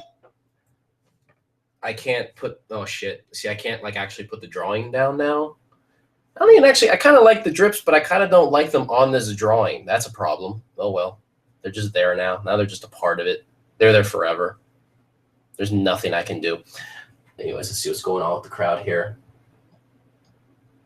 Everyone requests me to be on, so I have a reason to come back from university. I don't actually do this. I won't turn up. I dreamt today that Folly Miser was the guest. Well, that can be a reality. That doesn't have to be a dream. Some dreams can come true. It's kind of a weird thing to dream about. You dream about the Artist Lounge podcast? Wow. We got all straight up in your head. Who died? What does that even mean? You'd be like, no, dickhead, I was just dreaming about Folly Miser. Such cool stuff coming from the pick tonight. This has been a really fun round. Schmoonify's digging the art from their photo. Well, this is what happens when you submit an awesome photo, Schmoonify's. You get a bunch of awesome art. That's why it's so cool when people submit cool photos. I got to show some art in a second, but I also have to show Tim's piece. Oh, Sarah missed Tim's piece. She'll have to catch it later. Oh, crap. I got myself in quite a pickle here. I don't know what to do with all this that I just added, and I don't know how I feel about it. I have very mixed feelings about it. But it's kind of fun. Shit, there's way too much water on here. Sorry, guys. I don't have much to talk about in a second because I'm in the middle of this, and I can't put things down and do things while I'm in the middle of a wet paint stage. Oh, shit. Shit, shit, shit, shit, shit, shit. Shit, balls. Balls, ass, balls. I can say these things because it's on my channel. Shit, balls, fart, piss. And there's a certain point when the podcast goes a certain length where you kind of just know people aren't really watching anymore, besides the crowd that's here. And so we can just say whatever we want. Okay, what we got here? I was thinking about whether to wake up for it or not. Can we make a podcast guest wish list and Mike can tell us if they've refused already? Well, I can tell you right now, nobody's ever flat out refused. There have been people who wanted to but can't because of technological limitations or mostly reasons like that, or time zone issues, etc. But no one's flat out just said, no, screw you. Unless you're talking about like people that aren't just like on Reddit, Like if you want me to like reach out to like, George Lucas, he'll probably turn me down. But what a fun guest that would be to have on the podcast. He could tell us all about his Star Battle films. Let's see what we got here. What we do have while this dries is a Tim piece I want to show you guys. And I want to show that once I get this thing to not ruin my drawing. There we go. Check this out. This piece is sweet. This is Tim's right here on toned paper. Switching to toned paper. Make sure I didn't have to make sure my hands aren't okay. Good. Beautiful as always.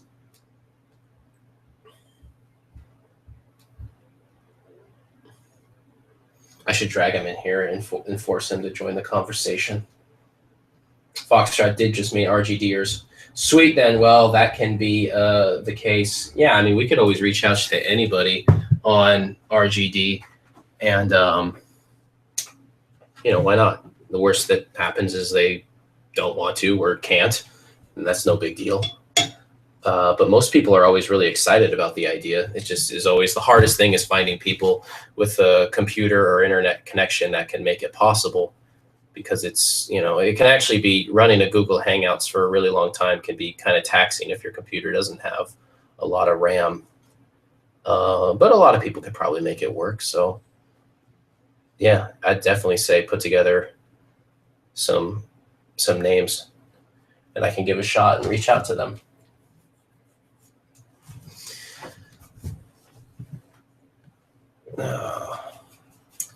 See, this is the hard thing is like, you hit a certain point and then it's like, it's hard to talk when I do these steps because I have to be very focused because I'll screw them up otherwise. Oh, I don't really like how this one's looking right here. Oh, nuts.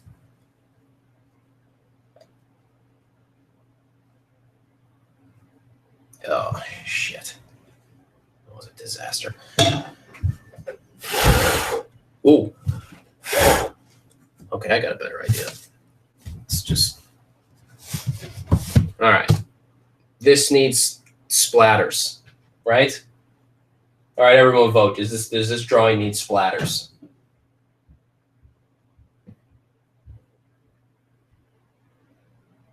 Whom died? Oh, I'm going to remember that one. I think it could use splatters. I think splatters would be fun. Oh my God, yeah. Yeah, some of the names you're listing out there. I have actually talked to a few of those people, and a few still need to. And the hardest thing is the time zone thing. Is, since a lot of this would have to be done, we need to find times to do European time zone casts, and so people could jump in on a weekend for them, and people in Europe wouldn't have to stay up all night to do it. And it's most certainly possible. It just is just a matter of scheduling, which we can totally do. Splatters are a yes from Schmoonify. Be wild and free, same dog. Splatters are fun, fantastic. Splatters it is. No, this is not getting enough of this in there. Boop, boop, boop, boop, boop, boop. I don't know. You guys say art is pretty free and liberating, but haven't you ever felt like it was a prison, right? Don't you ever just think like, what would my life be without art? And then part of you is like, it might be better. It might be a little better. It could be better. Like, imagine if like you got off work and instead of thinking like, I should make art, you're just like, I should just play video games and then relax and then hug a loved one. And then like, that's what's on the table. That'd feel pretty good. But I think it's too late for that. I think, you hit a certain point, a certain age, and it's just like nothing in life's like that. It really, anyways. Well, I gotta be careful not to get this on my computer. Or maybe not be careful. I don't know. Splatters. It's stupid to be careful with those. Color splatters. Oh, in teal. That would be cool. But then I don't have the proper stuff to... Well, maybe. Hold on. Wait a minute.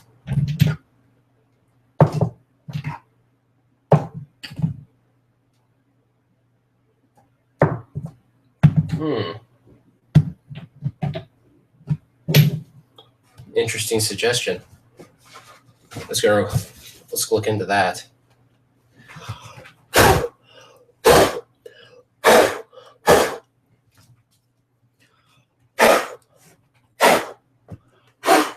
There we go. Teal splatters, huh? Yeah, Schmoonify, it's very rare where you can post a picture on RGG and end up regretting it later. Because you always end up with art, All right, guys, teal splatters. Let's give it a shot. Let's give it a shot with doing this properly. Oh my God. I wish I could play music on here. That's like, I wish we could play music without having to worry about copyright things and all that kind of stuff. Remember the heyday on YouTube? Remember when YouTube was just kind of like a Wild West? You just go on, there'd just be all sorts of stuff. You never knew what you were going to get. I'm going to have to just kind of mix with what I got. Let's not forget that I'm right green colorblind. So what would be teal to most people probably, or what would be teal to me is probably not going to be teal to most people. But let's see. It's probably just going to be blue-green, and that's it. But I'm totally happy. Oh, I'm okay with that. Yeah, that's way too blue. Balls. Balls.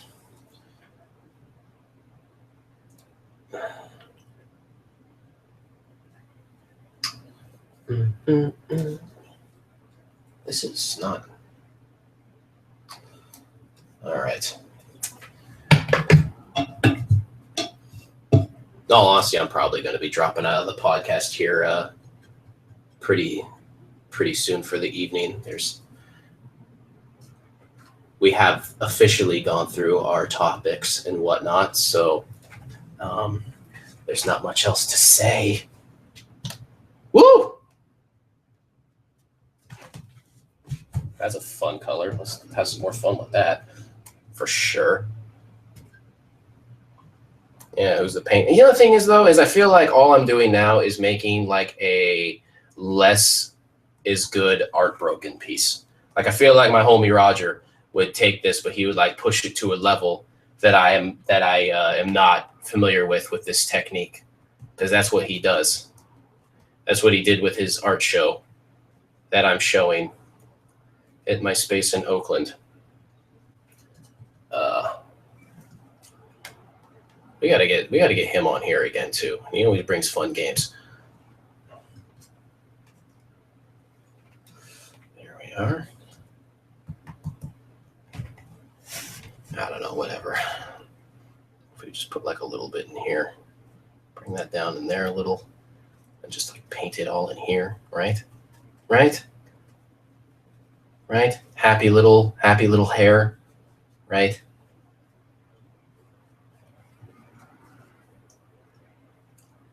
I think I'm going to like where this is going to go. I'm actually curious the story behind this photo. Shmootify, if you have a story behind this photo, I'd be curious to hear that, if it's something you'd want to be shared with the podcast audience, because I'm sure they would be interested too, unless it was just like this personal endeavor and you don't want to share it, in which case that's totally fine. No pressure. A little pressure because people probably want to hear it, but I'm curious what led to this photo and this this whole thing going on here.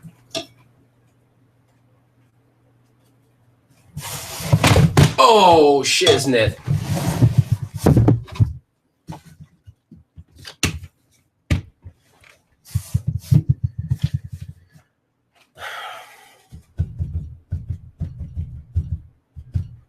There we are.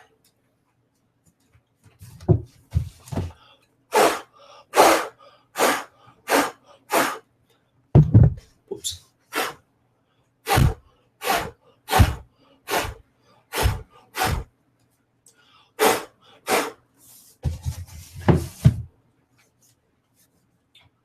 All right.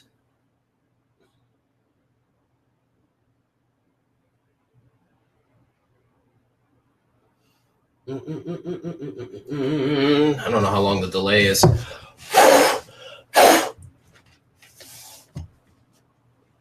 That's some fun mixed media.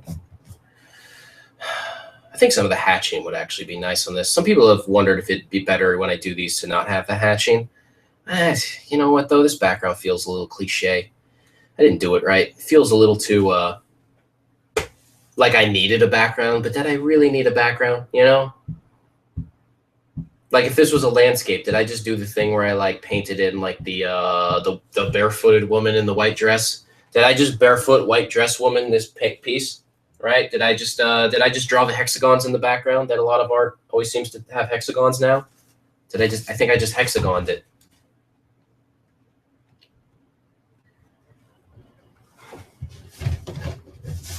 just a little visual candy, but I don't know if it's really making the piece any better. It's usually not something I would do, but that's all right. That's part of the fun.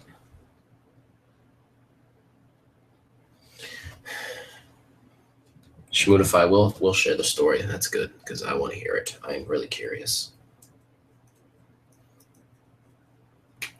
This photo has this is a lot of work that went into this photo. This is not just a casual quick snap of a person. I took this pic about a year ago. I actually colored my hair blue for the first time just for fun, but ended up liking it. I'll have to do it again sometime, especially after seeing the submissions. That's interesting. After now seeing all the work that's been going into it, now the blue hair will make a comeback. Awesome.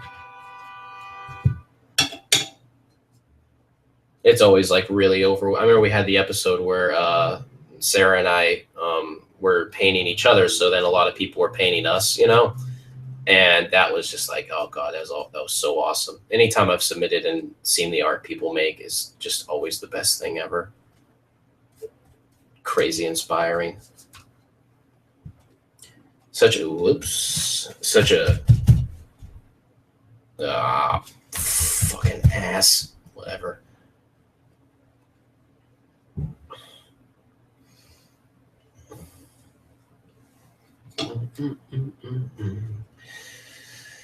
Oh, is there anything anybody wants me to cover in the last remaining minutes of this podcast here, as I probably will have to switch it into solo mode, meaning ending the, I don't know why I call it that, it's stupid, meaning just ending the podcast so I can finish the drawing, because I think it'll take me forever to do it during the podcast.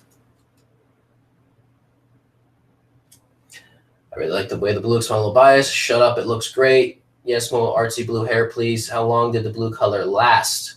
Questions for Schmoodify. Doing a digital rendition of it for you. Oh, Color Beyond's working on a digital piece. Yeah, man, do the blue hair again. Why not? Right? You only live once. Don't run from the blue hair. The blue hair is a part of you. It's who you are.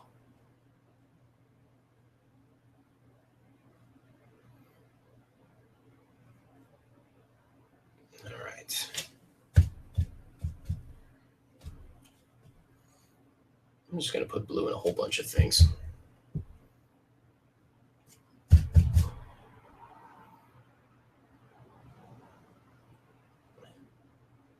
See, I just feel like my homeboy Roger would do a better version of this. I know that's like a weird thing to say, like, but I don't know. He deals with splatters more than me. You guys know me. I tend not to be a splatter guy. My constant goal with any piece of art is what interesting element can I remove and then still try to make it interesting after. That's my approach and key. This is all, you know, I don't know how I feel about it. I think I like this piece all right.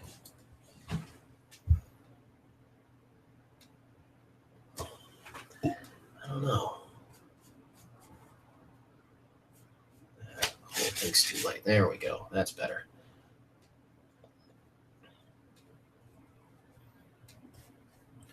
And I don't like what I'm doing here. It's all right. This piece is looking okay. I'm all right with this. I'm all right with this.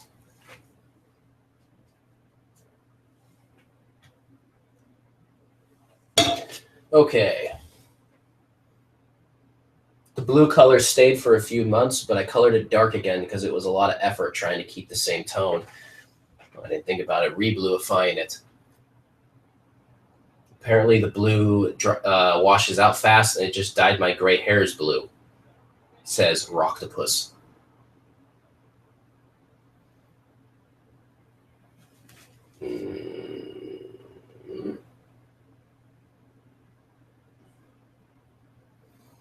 Jennifer comments that Schmoodify has a very interesting Instagram.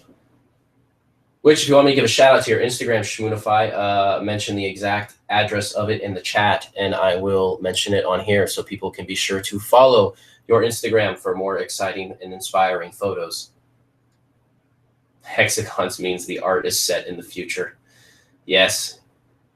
When you put a bunch of shapes in a piece of art and shapy patterns as opposed to melty patterns, shapy patterns means that you're either in the future or breaking through on DMT, apparently. That's a very loose interpretation. I'll probably have someone writing me later to explain how wrong I am about that. Let's see here. Jennifer, I was going to share my progress in RGD in the past 2 months. You totally should. Those are actually great posts because they also inspire a lot of other people to do those posts. And it's just really fun to see how far people have come, especially with RGD will make people improve faster than lots of other things I've ever seen. So it's really exciting to see how far people have come, especially in such short periods of time. I would highly recommend doing that. I love those posts. Those are some of my favorites. I done one a while back where I just requested that people put their first RGD and then their most recent RGD, and other people have done those posts as well, and those are always fun too. Except the funny thing is the little tricky part of that is your latest RGD might not also be your favorite, so it's always that thing where you're like, can I show my favorite in my first one? But whatever, I think progress RGD posts in the lounge are always awesome. So definitely do that if you're thinking about it.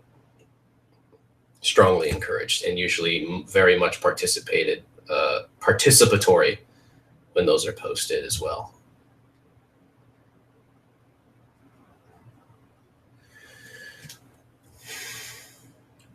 I should have used the hardcore marker when I had the chance.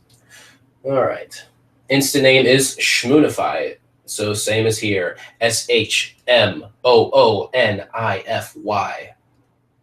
Is Artist Lounge another sub? Yes, the Artist Lounge is the sister sub to RGD. So it's kind of the more discussion-based sub. It's the sub you go to if you want to just show projects you're working on, you want critiques, you have questions, you just want to show a piece off that you have, or any kind of thing. It's pretty much like, so the artists of RGD have a place where they can hang out and chat in their lounge. So that's what the Artist Lounge is for.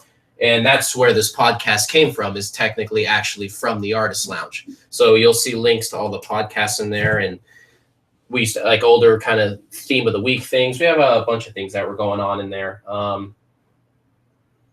Yeah, Artist Lounge is a fun sub. It started off as a thread in Reddit Gets Drawn on Fridays.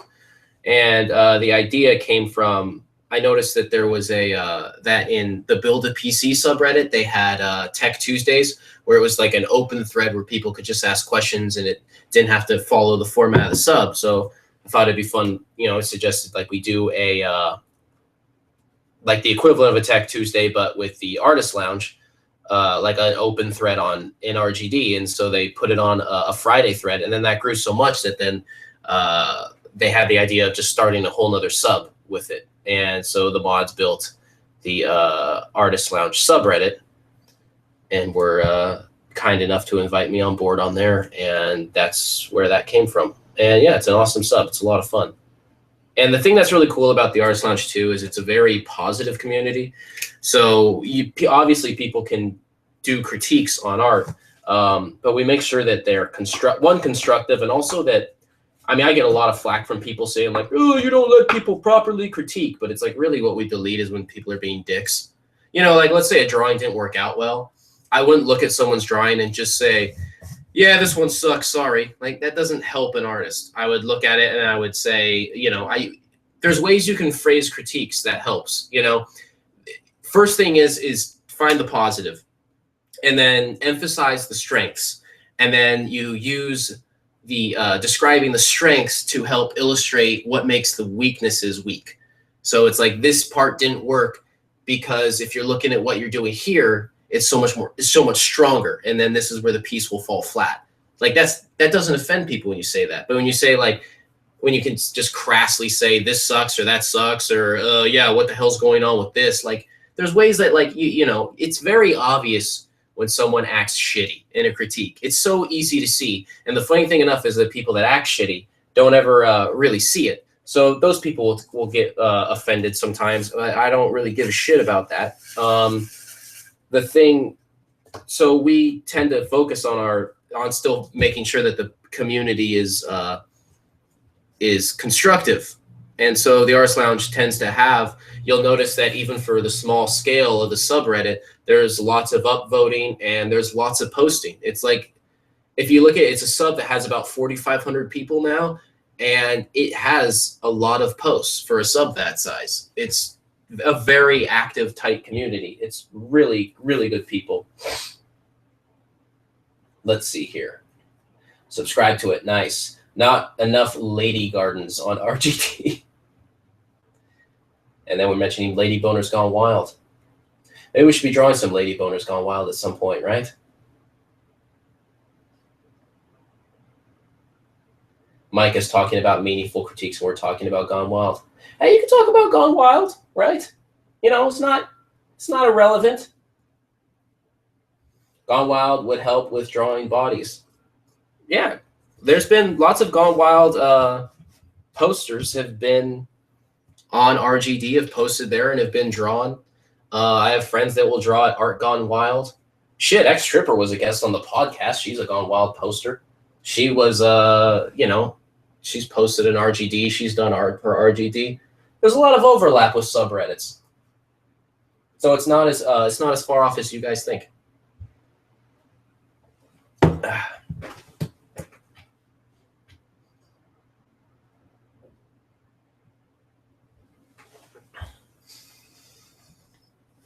I'm actually surprised there's not more not safe for work posts in RGD. They totally allow them there. And lots of times, like if it's a cool photo, we'll get a lot of cool art too. For a while, I think what they didn't take off at first because a lot of them were just Gone Wildy style. You know, it'd be a lot of posts where it was, you know, someone just like sticking their ass in the camera. And the thing is that's fine too. You can make awesome art from that as well. But like starting off with that, I think gave like a certain, gave an association that and an assumption that that's what every not safe for work post would or was going to or should be on RGD. And then once the table started turning there and getting a little more variety, they turned around. Like there's been all sorts of different types of figure work and nude figure work that's gone in there. That'd always be cool to see more, and in the lounge too.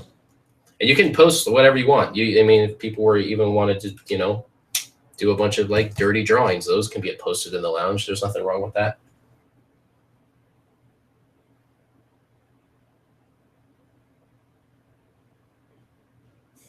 I don't have issues with people critiquing my stuff. I have issues with myself critiquing my stuff. That's what Jennifer mentions. And yes, that's, well, Jesus, I know how that goes. You listen to me this whole podcast. Gone Wild with dudes. Yes, that's Lady Boners Gone Wild.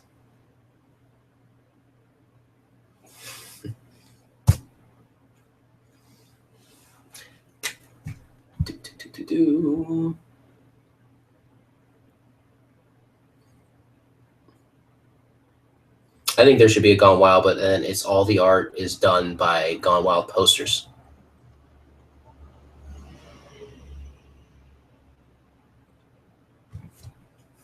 So if they enjoy taking the photos, then clearly they're you know, they have creative mindsets. So why not you know there's a lot of artists in there too.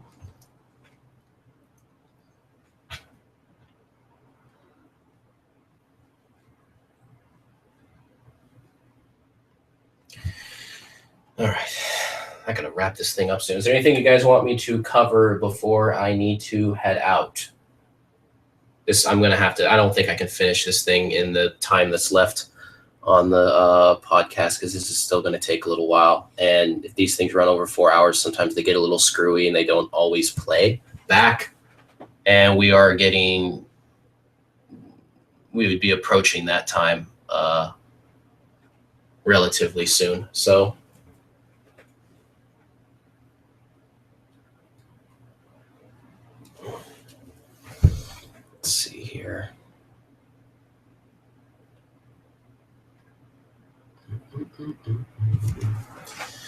I want to add hatching to this. What do you guys think? Should I put hatching in this? I kind of want to do it. I'll probably do it anyways, regardless of what everyone says. But I'm curious what everyone would think on that idea.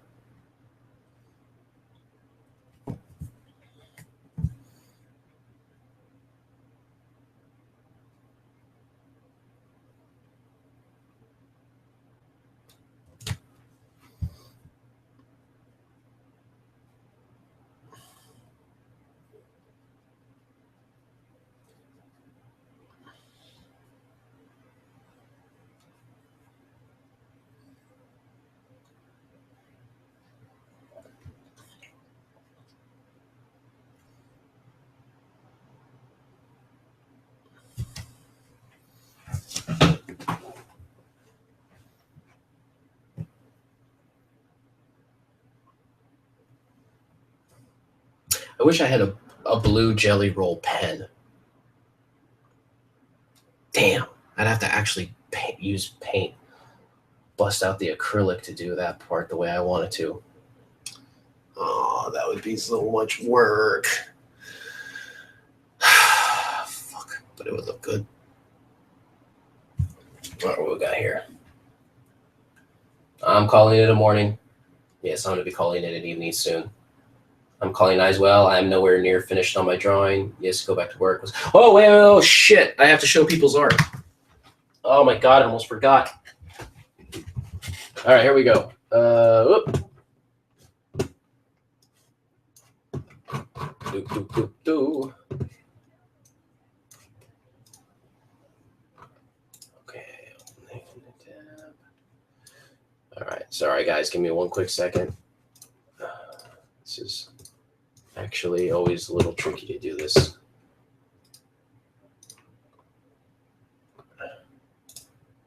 There we go. All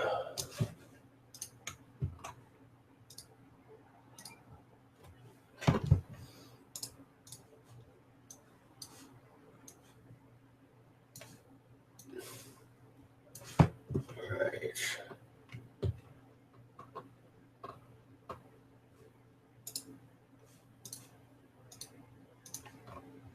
Okay, so screen share here is a nice piece by drawing by Anon right here. Really good form with that. And the toned paper, I wish they had toned arches. That'd be really interesting.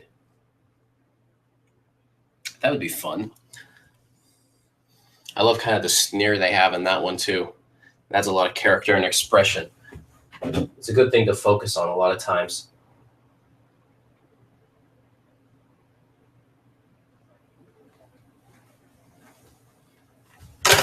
That's good, really nice contour line work. Look how smooth those contours are.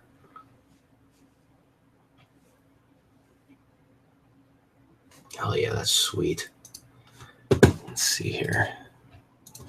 We have, God, I hope I don't forget anybody. It can get like a little overwhelming. There's an outline by Jen is Fit.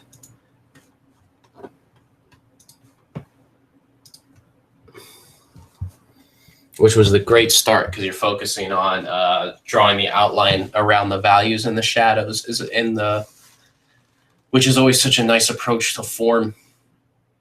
And something I was screwing up in the beginning of this drawing. I wasn't focusing on that enough.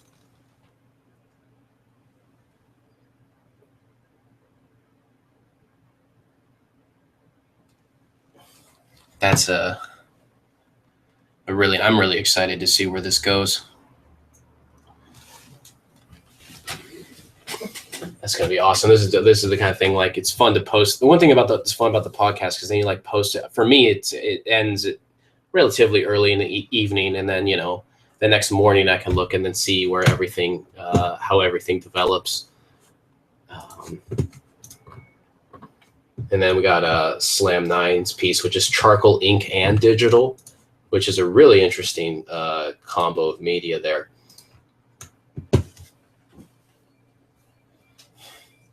You see, that's a good use of shapes.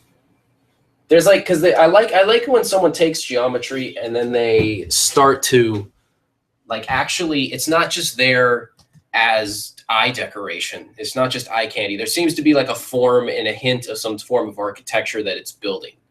And that's what that's what something I don't like about my piece is the splatters were fun, but then they got so sloppy. It's just they're not doing anything. They're just decoration. They're not making, to me, they're not making the piece better. Whereas in this case, the geometry is adding an element to the piece, and then you can use it as a contrast to the splatter, which is a really nice approach to that. It's more controlled. I got too loose with mine, but whatever.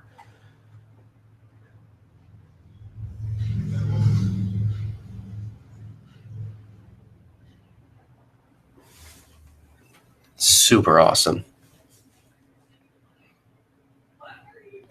Yeah, I like that a lot. Let's see. Am I missing someone? I feel like I've shown the others, but you guys need to give me a heads up in the chat if yours is in there and I have not shown it yet. And sometimes the names that show up in the chat aren't the same as Reddit, so it can be a little hard to follow it. Let me go into the did we show? I don't know if we showed Dead Painter. Let me see if Dead Painter is posted in.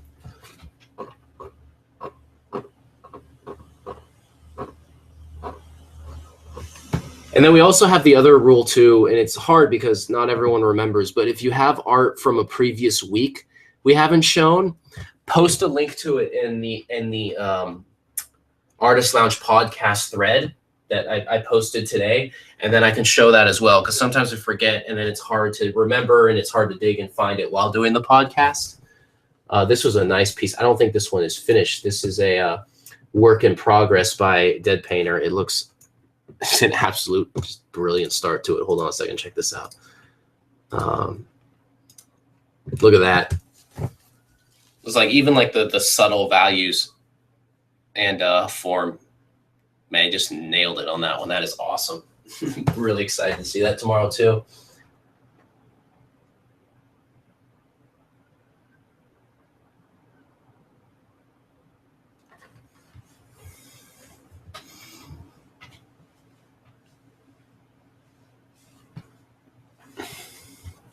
And you can get, I like when, since you can get in close, you can really see like the, just always like where they're choosing the directions of where their line work goes, and then where you break that direction, like the little subtle spot right up here. Those are all just such like small but important aspects of painting.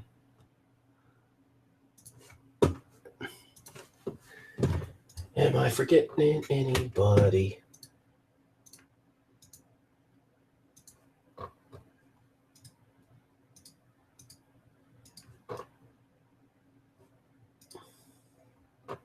Oh, Schmoodify has a piece. Digital painting of Meg Myers, nowhere near finished, but let's have a look at a work in progress. And it's off to a great start. Let's see here.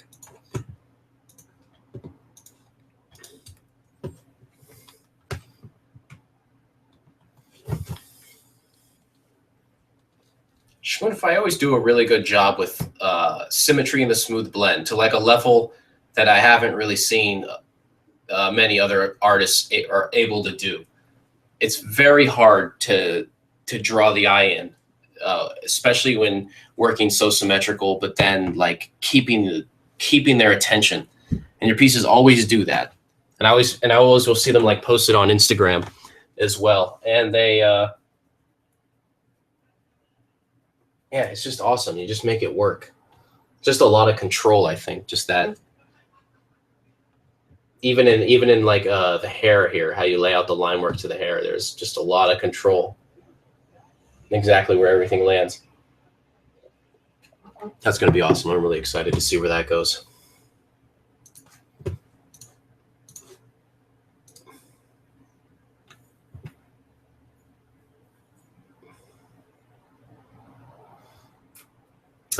Damon Man was on the highway watching the show with a friend as he's driving along, but he's got 100 miles still to his place, so he's probably not going to make it this evening.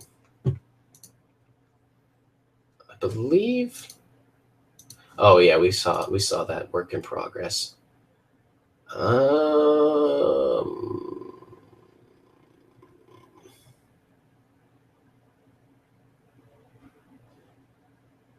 Wait, what?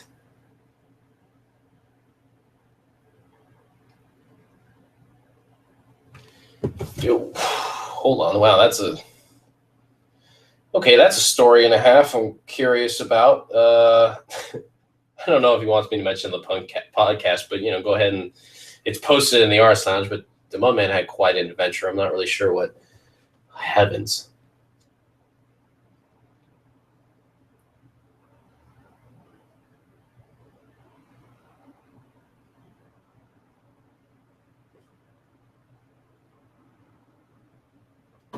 I have no idea what.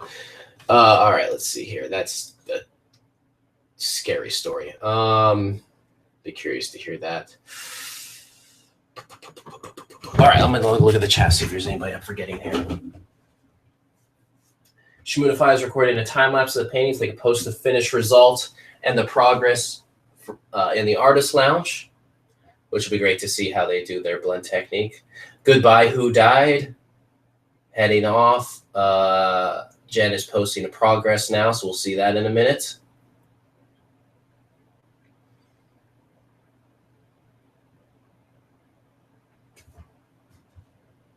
Where is the thread? Oh, the thread is in Reddit Gets Drawn.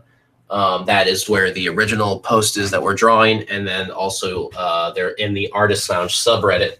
There is the Artist Lounge podcast thread that I posted in there.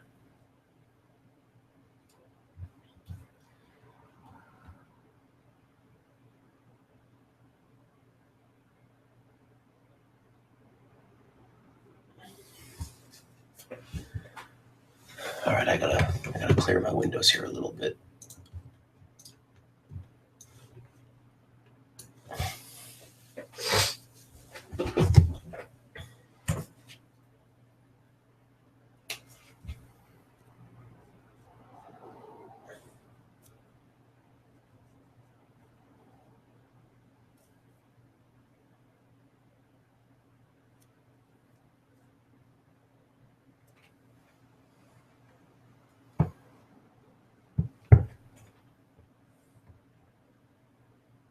Posted in the Artist Lounge, I think. All right, let's check.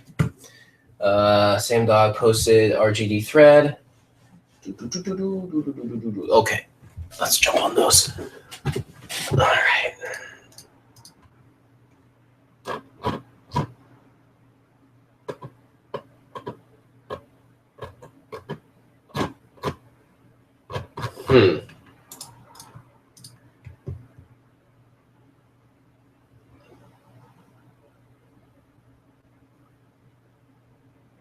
Let's see here. Hold on. Color Beyond. What is? I'm not seeing it. Maybe I just hasn't popped up yet. You said you posted it in the thread.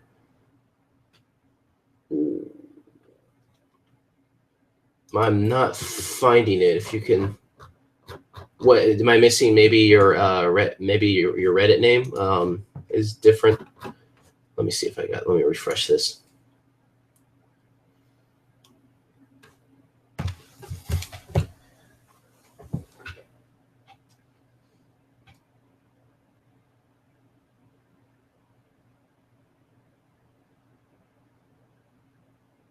And let me see here.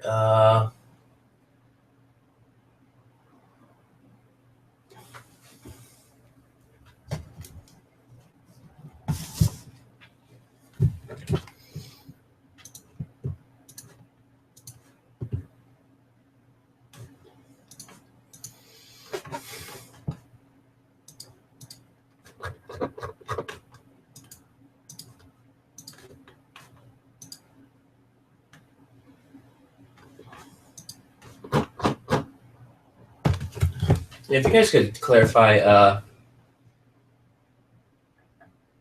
Okay, here, I think I can, now that I see your username, I think I can find it.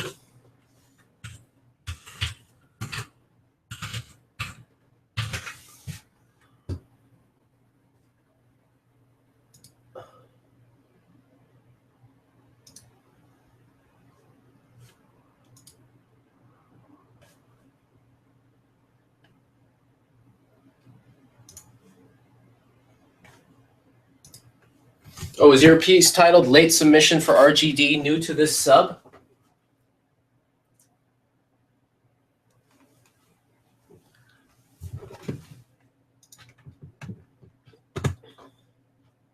Ah. Oh, shit, that's beautiful. Oh, hold on, let me make sure I get this window right so we can see it really well. Oh, there we go. Okay, hold on.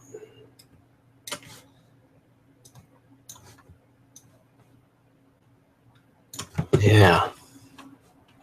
Wow, that is awesome. Okay, here we go.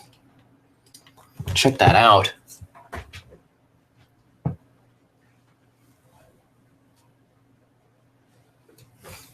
That is, man, you have all sorts of different mix techniques going on in there.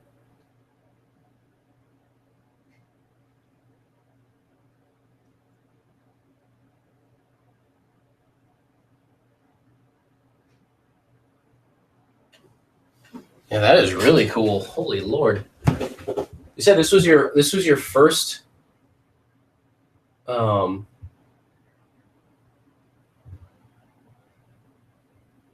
post in the lounge, or the first, wait.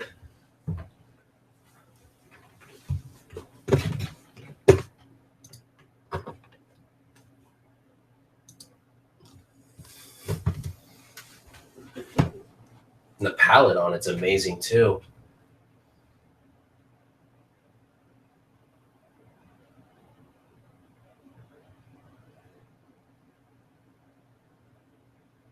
Oh, and there's a video of it as well. Yeah, definitely people, I'm going to check out the video later. Videos don't, when we play a video through this, it doesn't, it's all like glitchy, which I'm hoping Hangouts fixes that so we can play videos in here without them being like 4 frames a second. But yeah, definitely going to check that out later. That's really beautiful.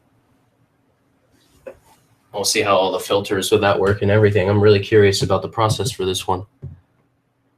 Damn, nice job. Please make a habit of joining in on the podcast like this each week. And the offer still goes for anyone in the chat. If they ever want to be a guest on it, just hit me or Sarah up. We're always welcome to guests. So, and then we also, each time want to, at the end of the show, say, your website and upcoming shows and things. So promote your work a bit. I feel like I'm forgetting someone. Am I missing someone here? Same dog, you mentioned yours. Did I show yours? Just want to make sure I show everyone's work and we can all see it. Let me refresh this again.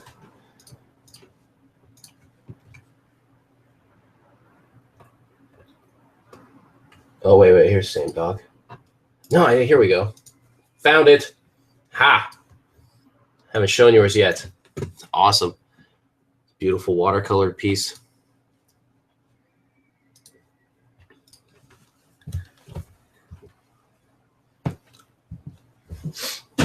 Maybe I should have just been more bold with the color in mine. Maybe it feels like too middle ground. This is what I do when I look at people's art. I see what they did that works really well and then try to decide if I need to apply it in my own work. That's how learning works. Oh,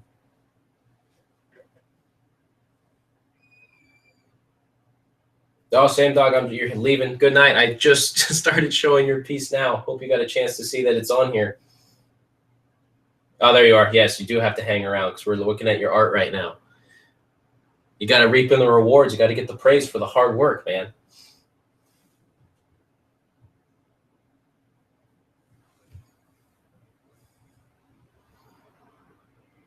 This photo has really brought in a lot of great work from people. This has been awesome.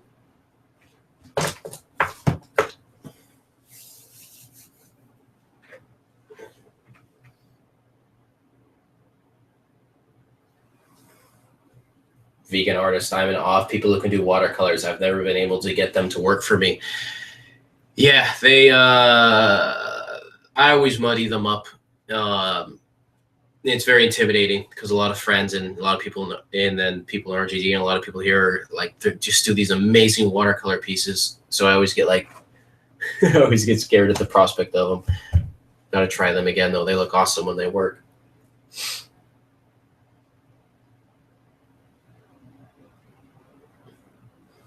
This is my first podcast. Just want to say how inspiring all this great work is.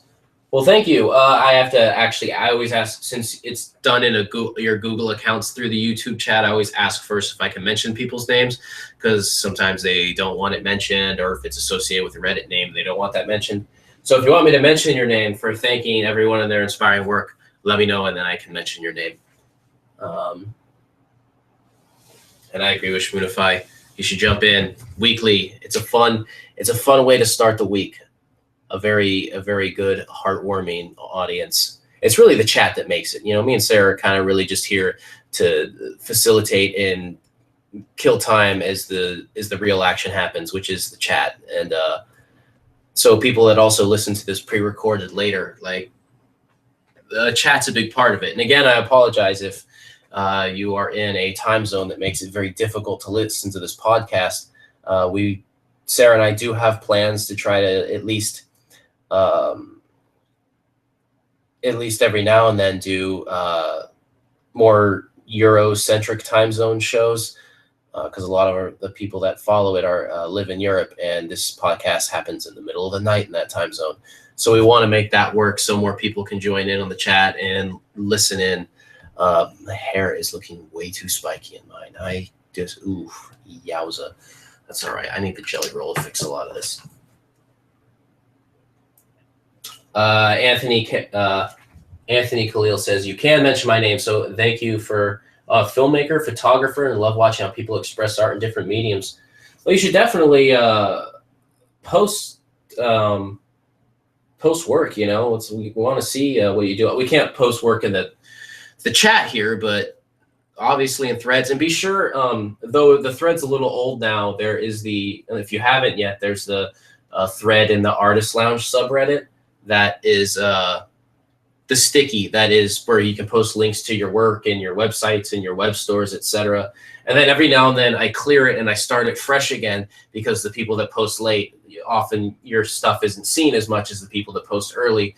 So I usually I'll leave it up for a while and then take it down and then do a fresh post of it, so then people have a chance. I might even do like a warning post saying, like, so people just have that chance to get their stuff out there without the post being a month old and buried below hundreds of comments. I like to try to give that opportunity as much as I can.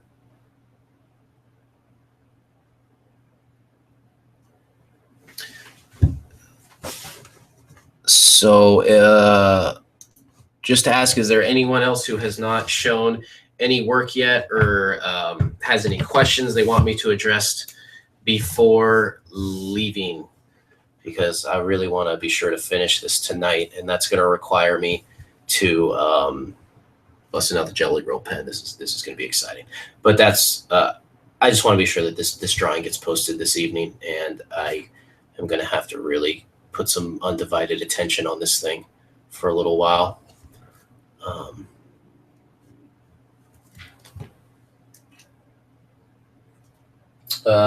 Jen posting the Arts Lounge. Here we go. Well, let's check it out.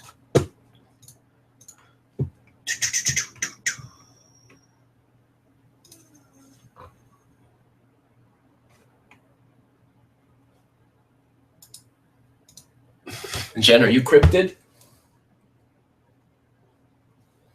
I haven't vegan arts. I haven't shown work, but I am shy and I'm good for now. Jen, let me just clarify that I want to show this. Yeah, I want to definitely. This is awesome. Do you know what regular? I don't know if when the last time they've posted an RGD, because I've fallen out of the loop so much. But if this is your work, you definitely need to check out Fat Mermaid's drawings. Fat Mermaid was another cartoonist, and I think you guys might be kindred spirits. Let me just clarify that I'm looking at the. Oh, that's Rocktopus is cryptid. Well, let's look at it regardless because this is an awesome drawing, and then let me make sure that I find Jen's, because Jen's is there's a couple Jennifers. Hold on a second. I think I keep losing my. Yeah.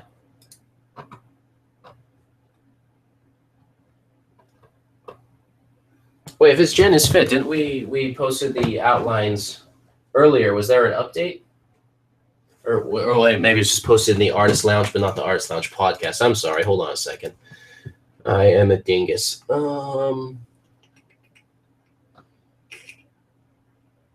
There we go. I see you. Got it. I'm on top of this. I got this. Oh, whoa, there's like a whole. Oh, you posted the progress ones. Well, you know, we can scroll through. We can do like a kind of a scroll through that. Yeah, Roxbus, I don't know. I love stuff like that. I'm a horrible cartoonist. You should see me try to cartoon. I'm so bad at it. It's really hard. You got to know just the right lines to pick. It's a very difficult form of minimalism. That's great. All right. Now we got Jen's progress thread. Let me see how it starts. I want to start at the beginning and then work. Oh, wow. Damn. Okay, crazy. All right. I'm going to share this window, and we're going to go through a scroll here of the progress thread. Watch this. Here we go. Watch just what Jesus Christ, look at these ads. Watch how much progress a person can go through just focusing on RGD for a while. As the form starts coming in, they start developing different forms of measuring and techniques. Lines gain more confidence. Understanding of fabrics. Watch where it goes. Look at the expressions. Look how just like totally nailed the teeth. Just like done so well. I mean, teeth are always a risk. It's so difficult. And I love this piece too. I remember writing some critique stuff earlier on this piece, and it was hard to critique because I was very satisfied. It was one of those critiques where it was that thing where it's like you like the drawing how it is, but it's like, if there's little minor details to push, sure, but yeah, that's such a great piece. So I can only go through it real fast, so everyone should really go check it out and give it a proper scroll, then post their progress as well. That's only 2 months.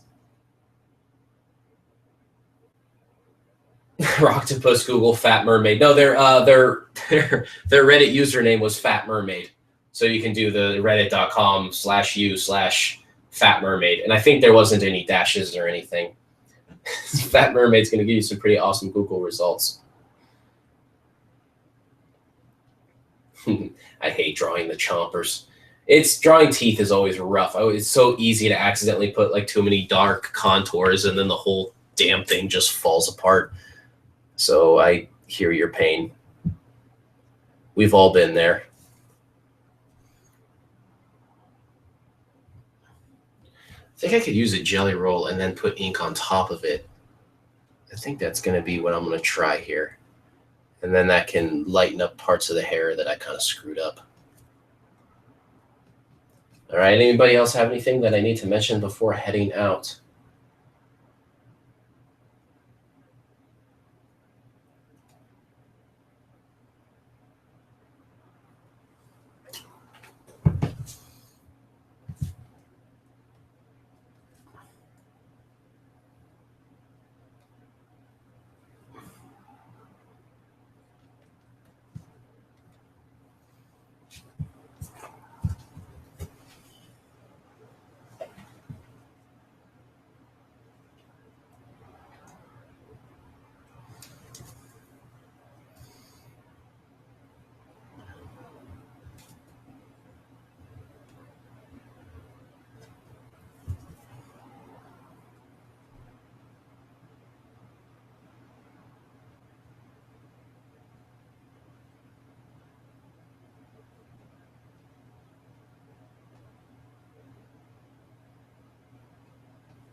See you later, Anthony. Thank you for joining in on the fun.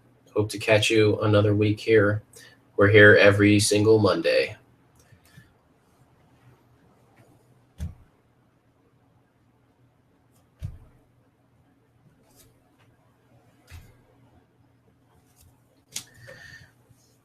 I kind of want to do hatching. I want to do hatching. I like how the hatching looks.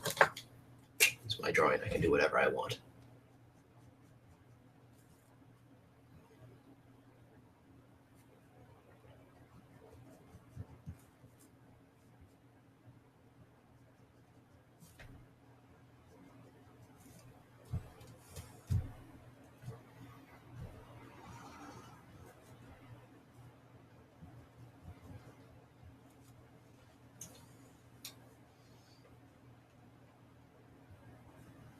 That's a lot.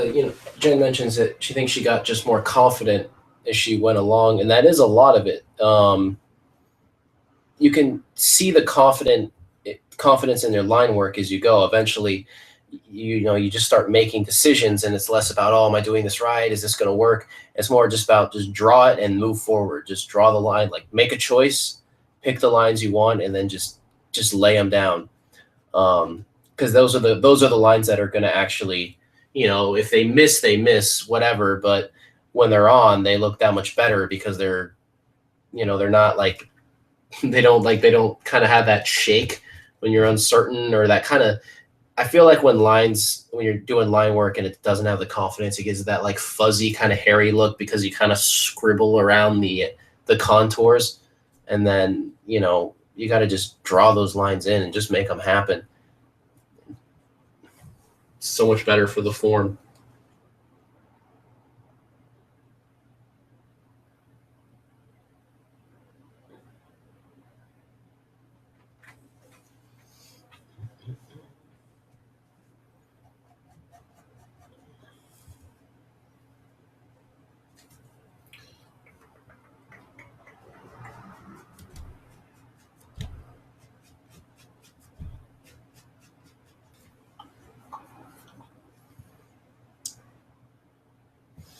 All right, anybody.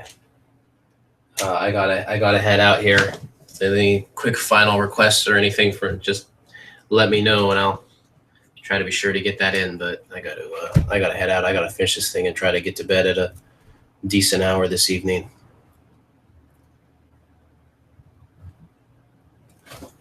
Yeah, I'll put this down.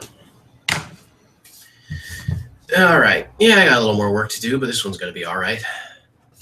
I don't like how my trips went in the background this time. I don't know. If some people are into it, or if they dig it. In this case, that's cool, but I think I could have done it better. I know it's weird to like do the thing and then like talk shit on your own drawing, but I think I don't know, it's just kind of loose and fun, but I feel like I could tighten that up somehow or figure something out there. It fell a little flat to me.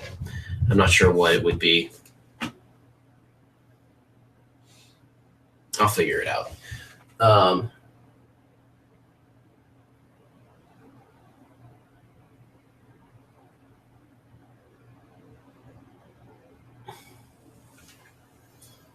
Again, beautiful work, everybody. Hope to catch you all, or anyone who can, next week. And stay tuned. And again, reach out to me and Sarah if you ever want to be a guest on here and chat about your adventures in art and life, and promote your work a little bit, draw along and tell us about the things you learned in your crazy art adventures. And yeah, we'll go from there.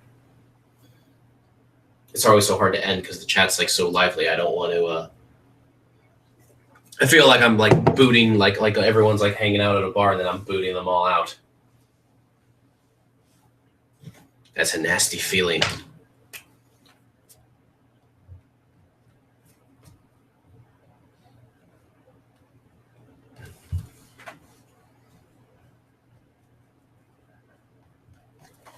Alrighty.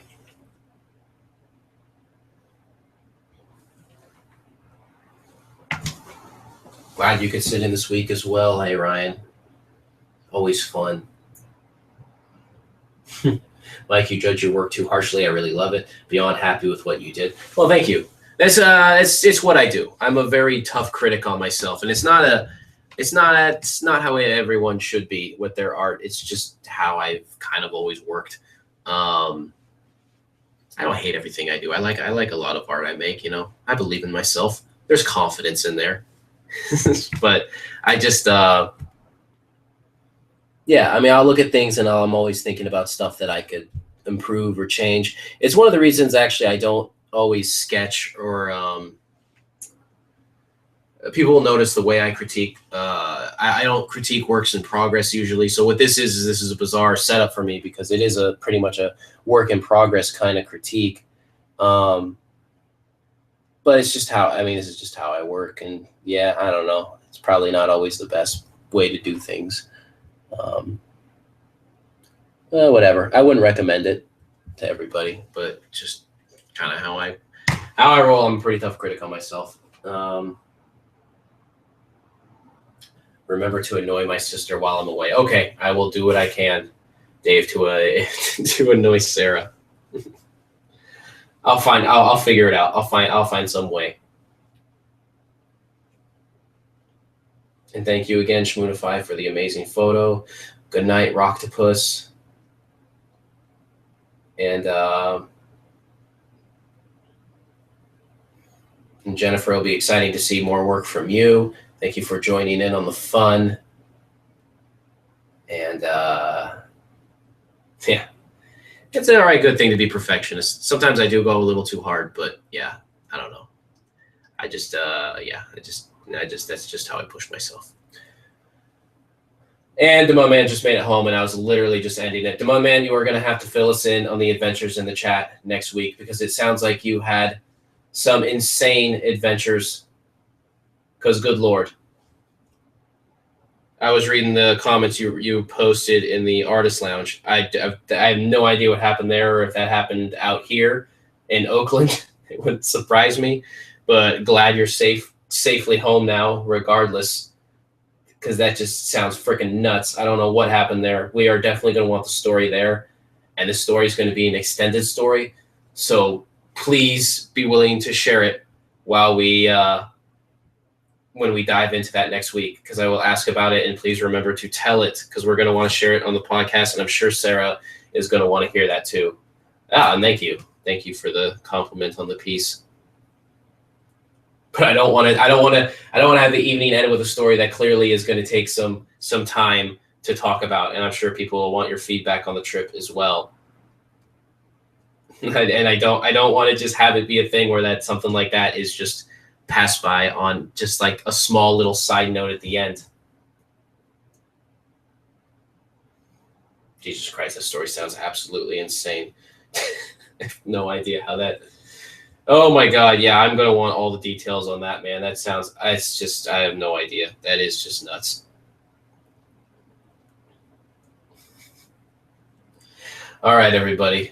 We are heading out for the evening. I will catch you all next week. It's been fun. It's been a blast. Schmoonify, I'll get this piece finished tonight and uploaded for you. And thank you again for uploading such an awesome photo and inspired so much great art. Thank you, everybody, for joining in on the podcast and hanging around even when you were just left here with my dumb ass after Sarah left. Because it's like, I'm not the voice of the podcast. I'm like here. But really, like, what's the podcast without, like, the story time voice that Sarah has? Am I right? Seriously, So, oh, my God, it happened in Emeryville. Jesus. All right, yeah, we got to get that story later. Hold on to it. Sit on it. I cannot solely the story and the the last few minutes of the podcast. All right, everybody. Have a good night. So long. Goodbye. Thank you for joining me on where's the cursor so I can end the podcast?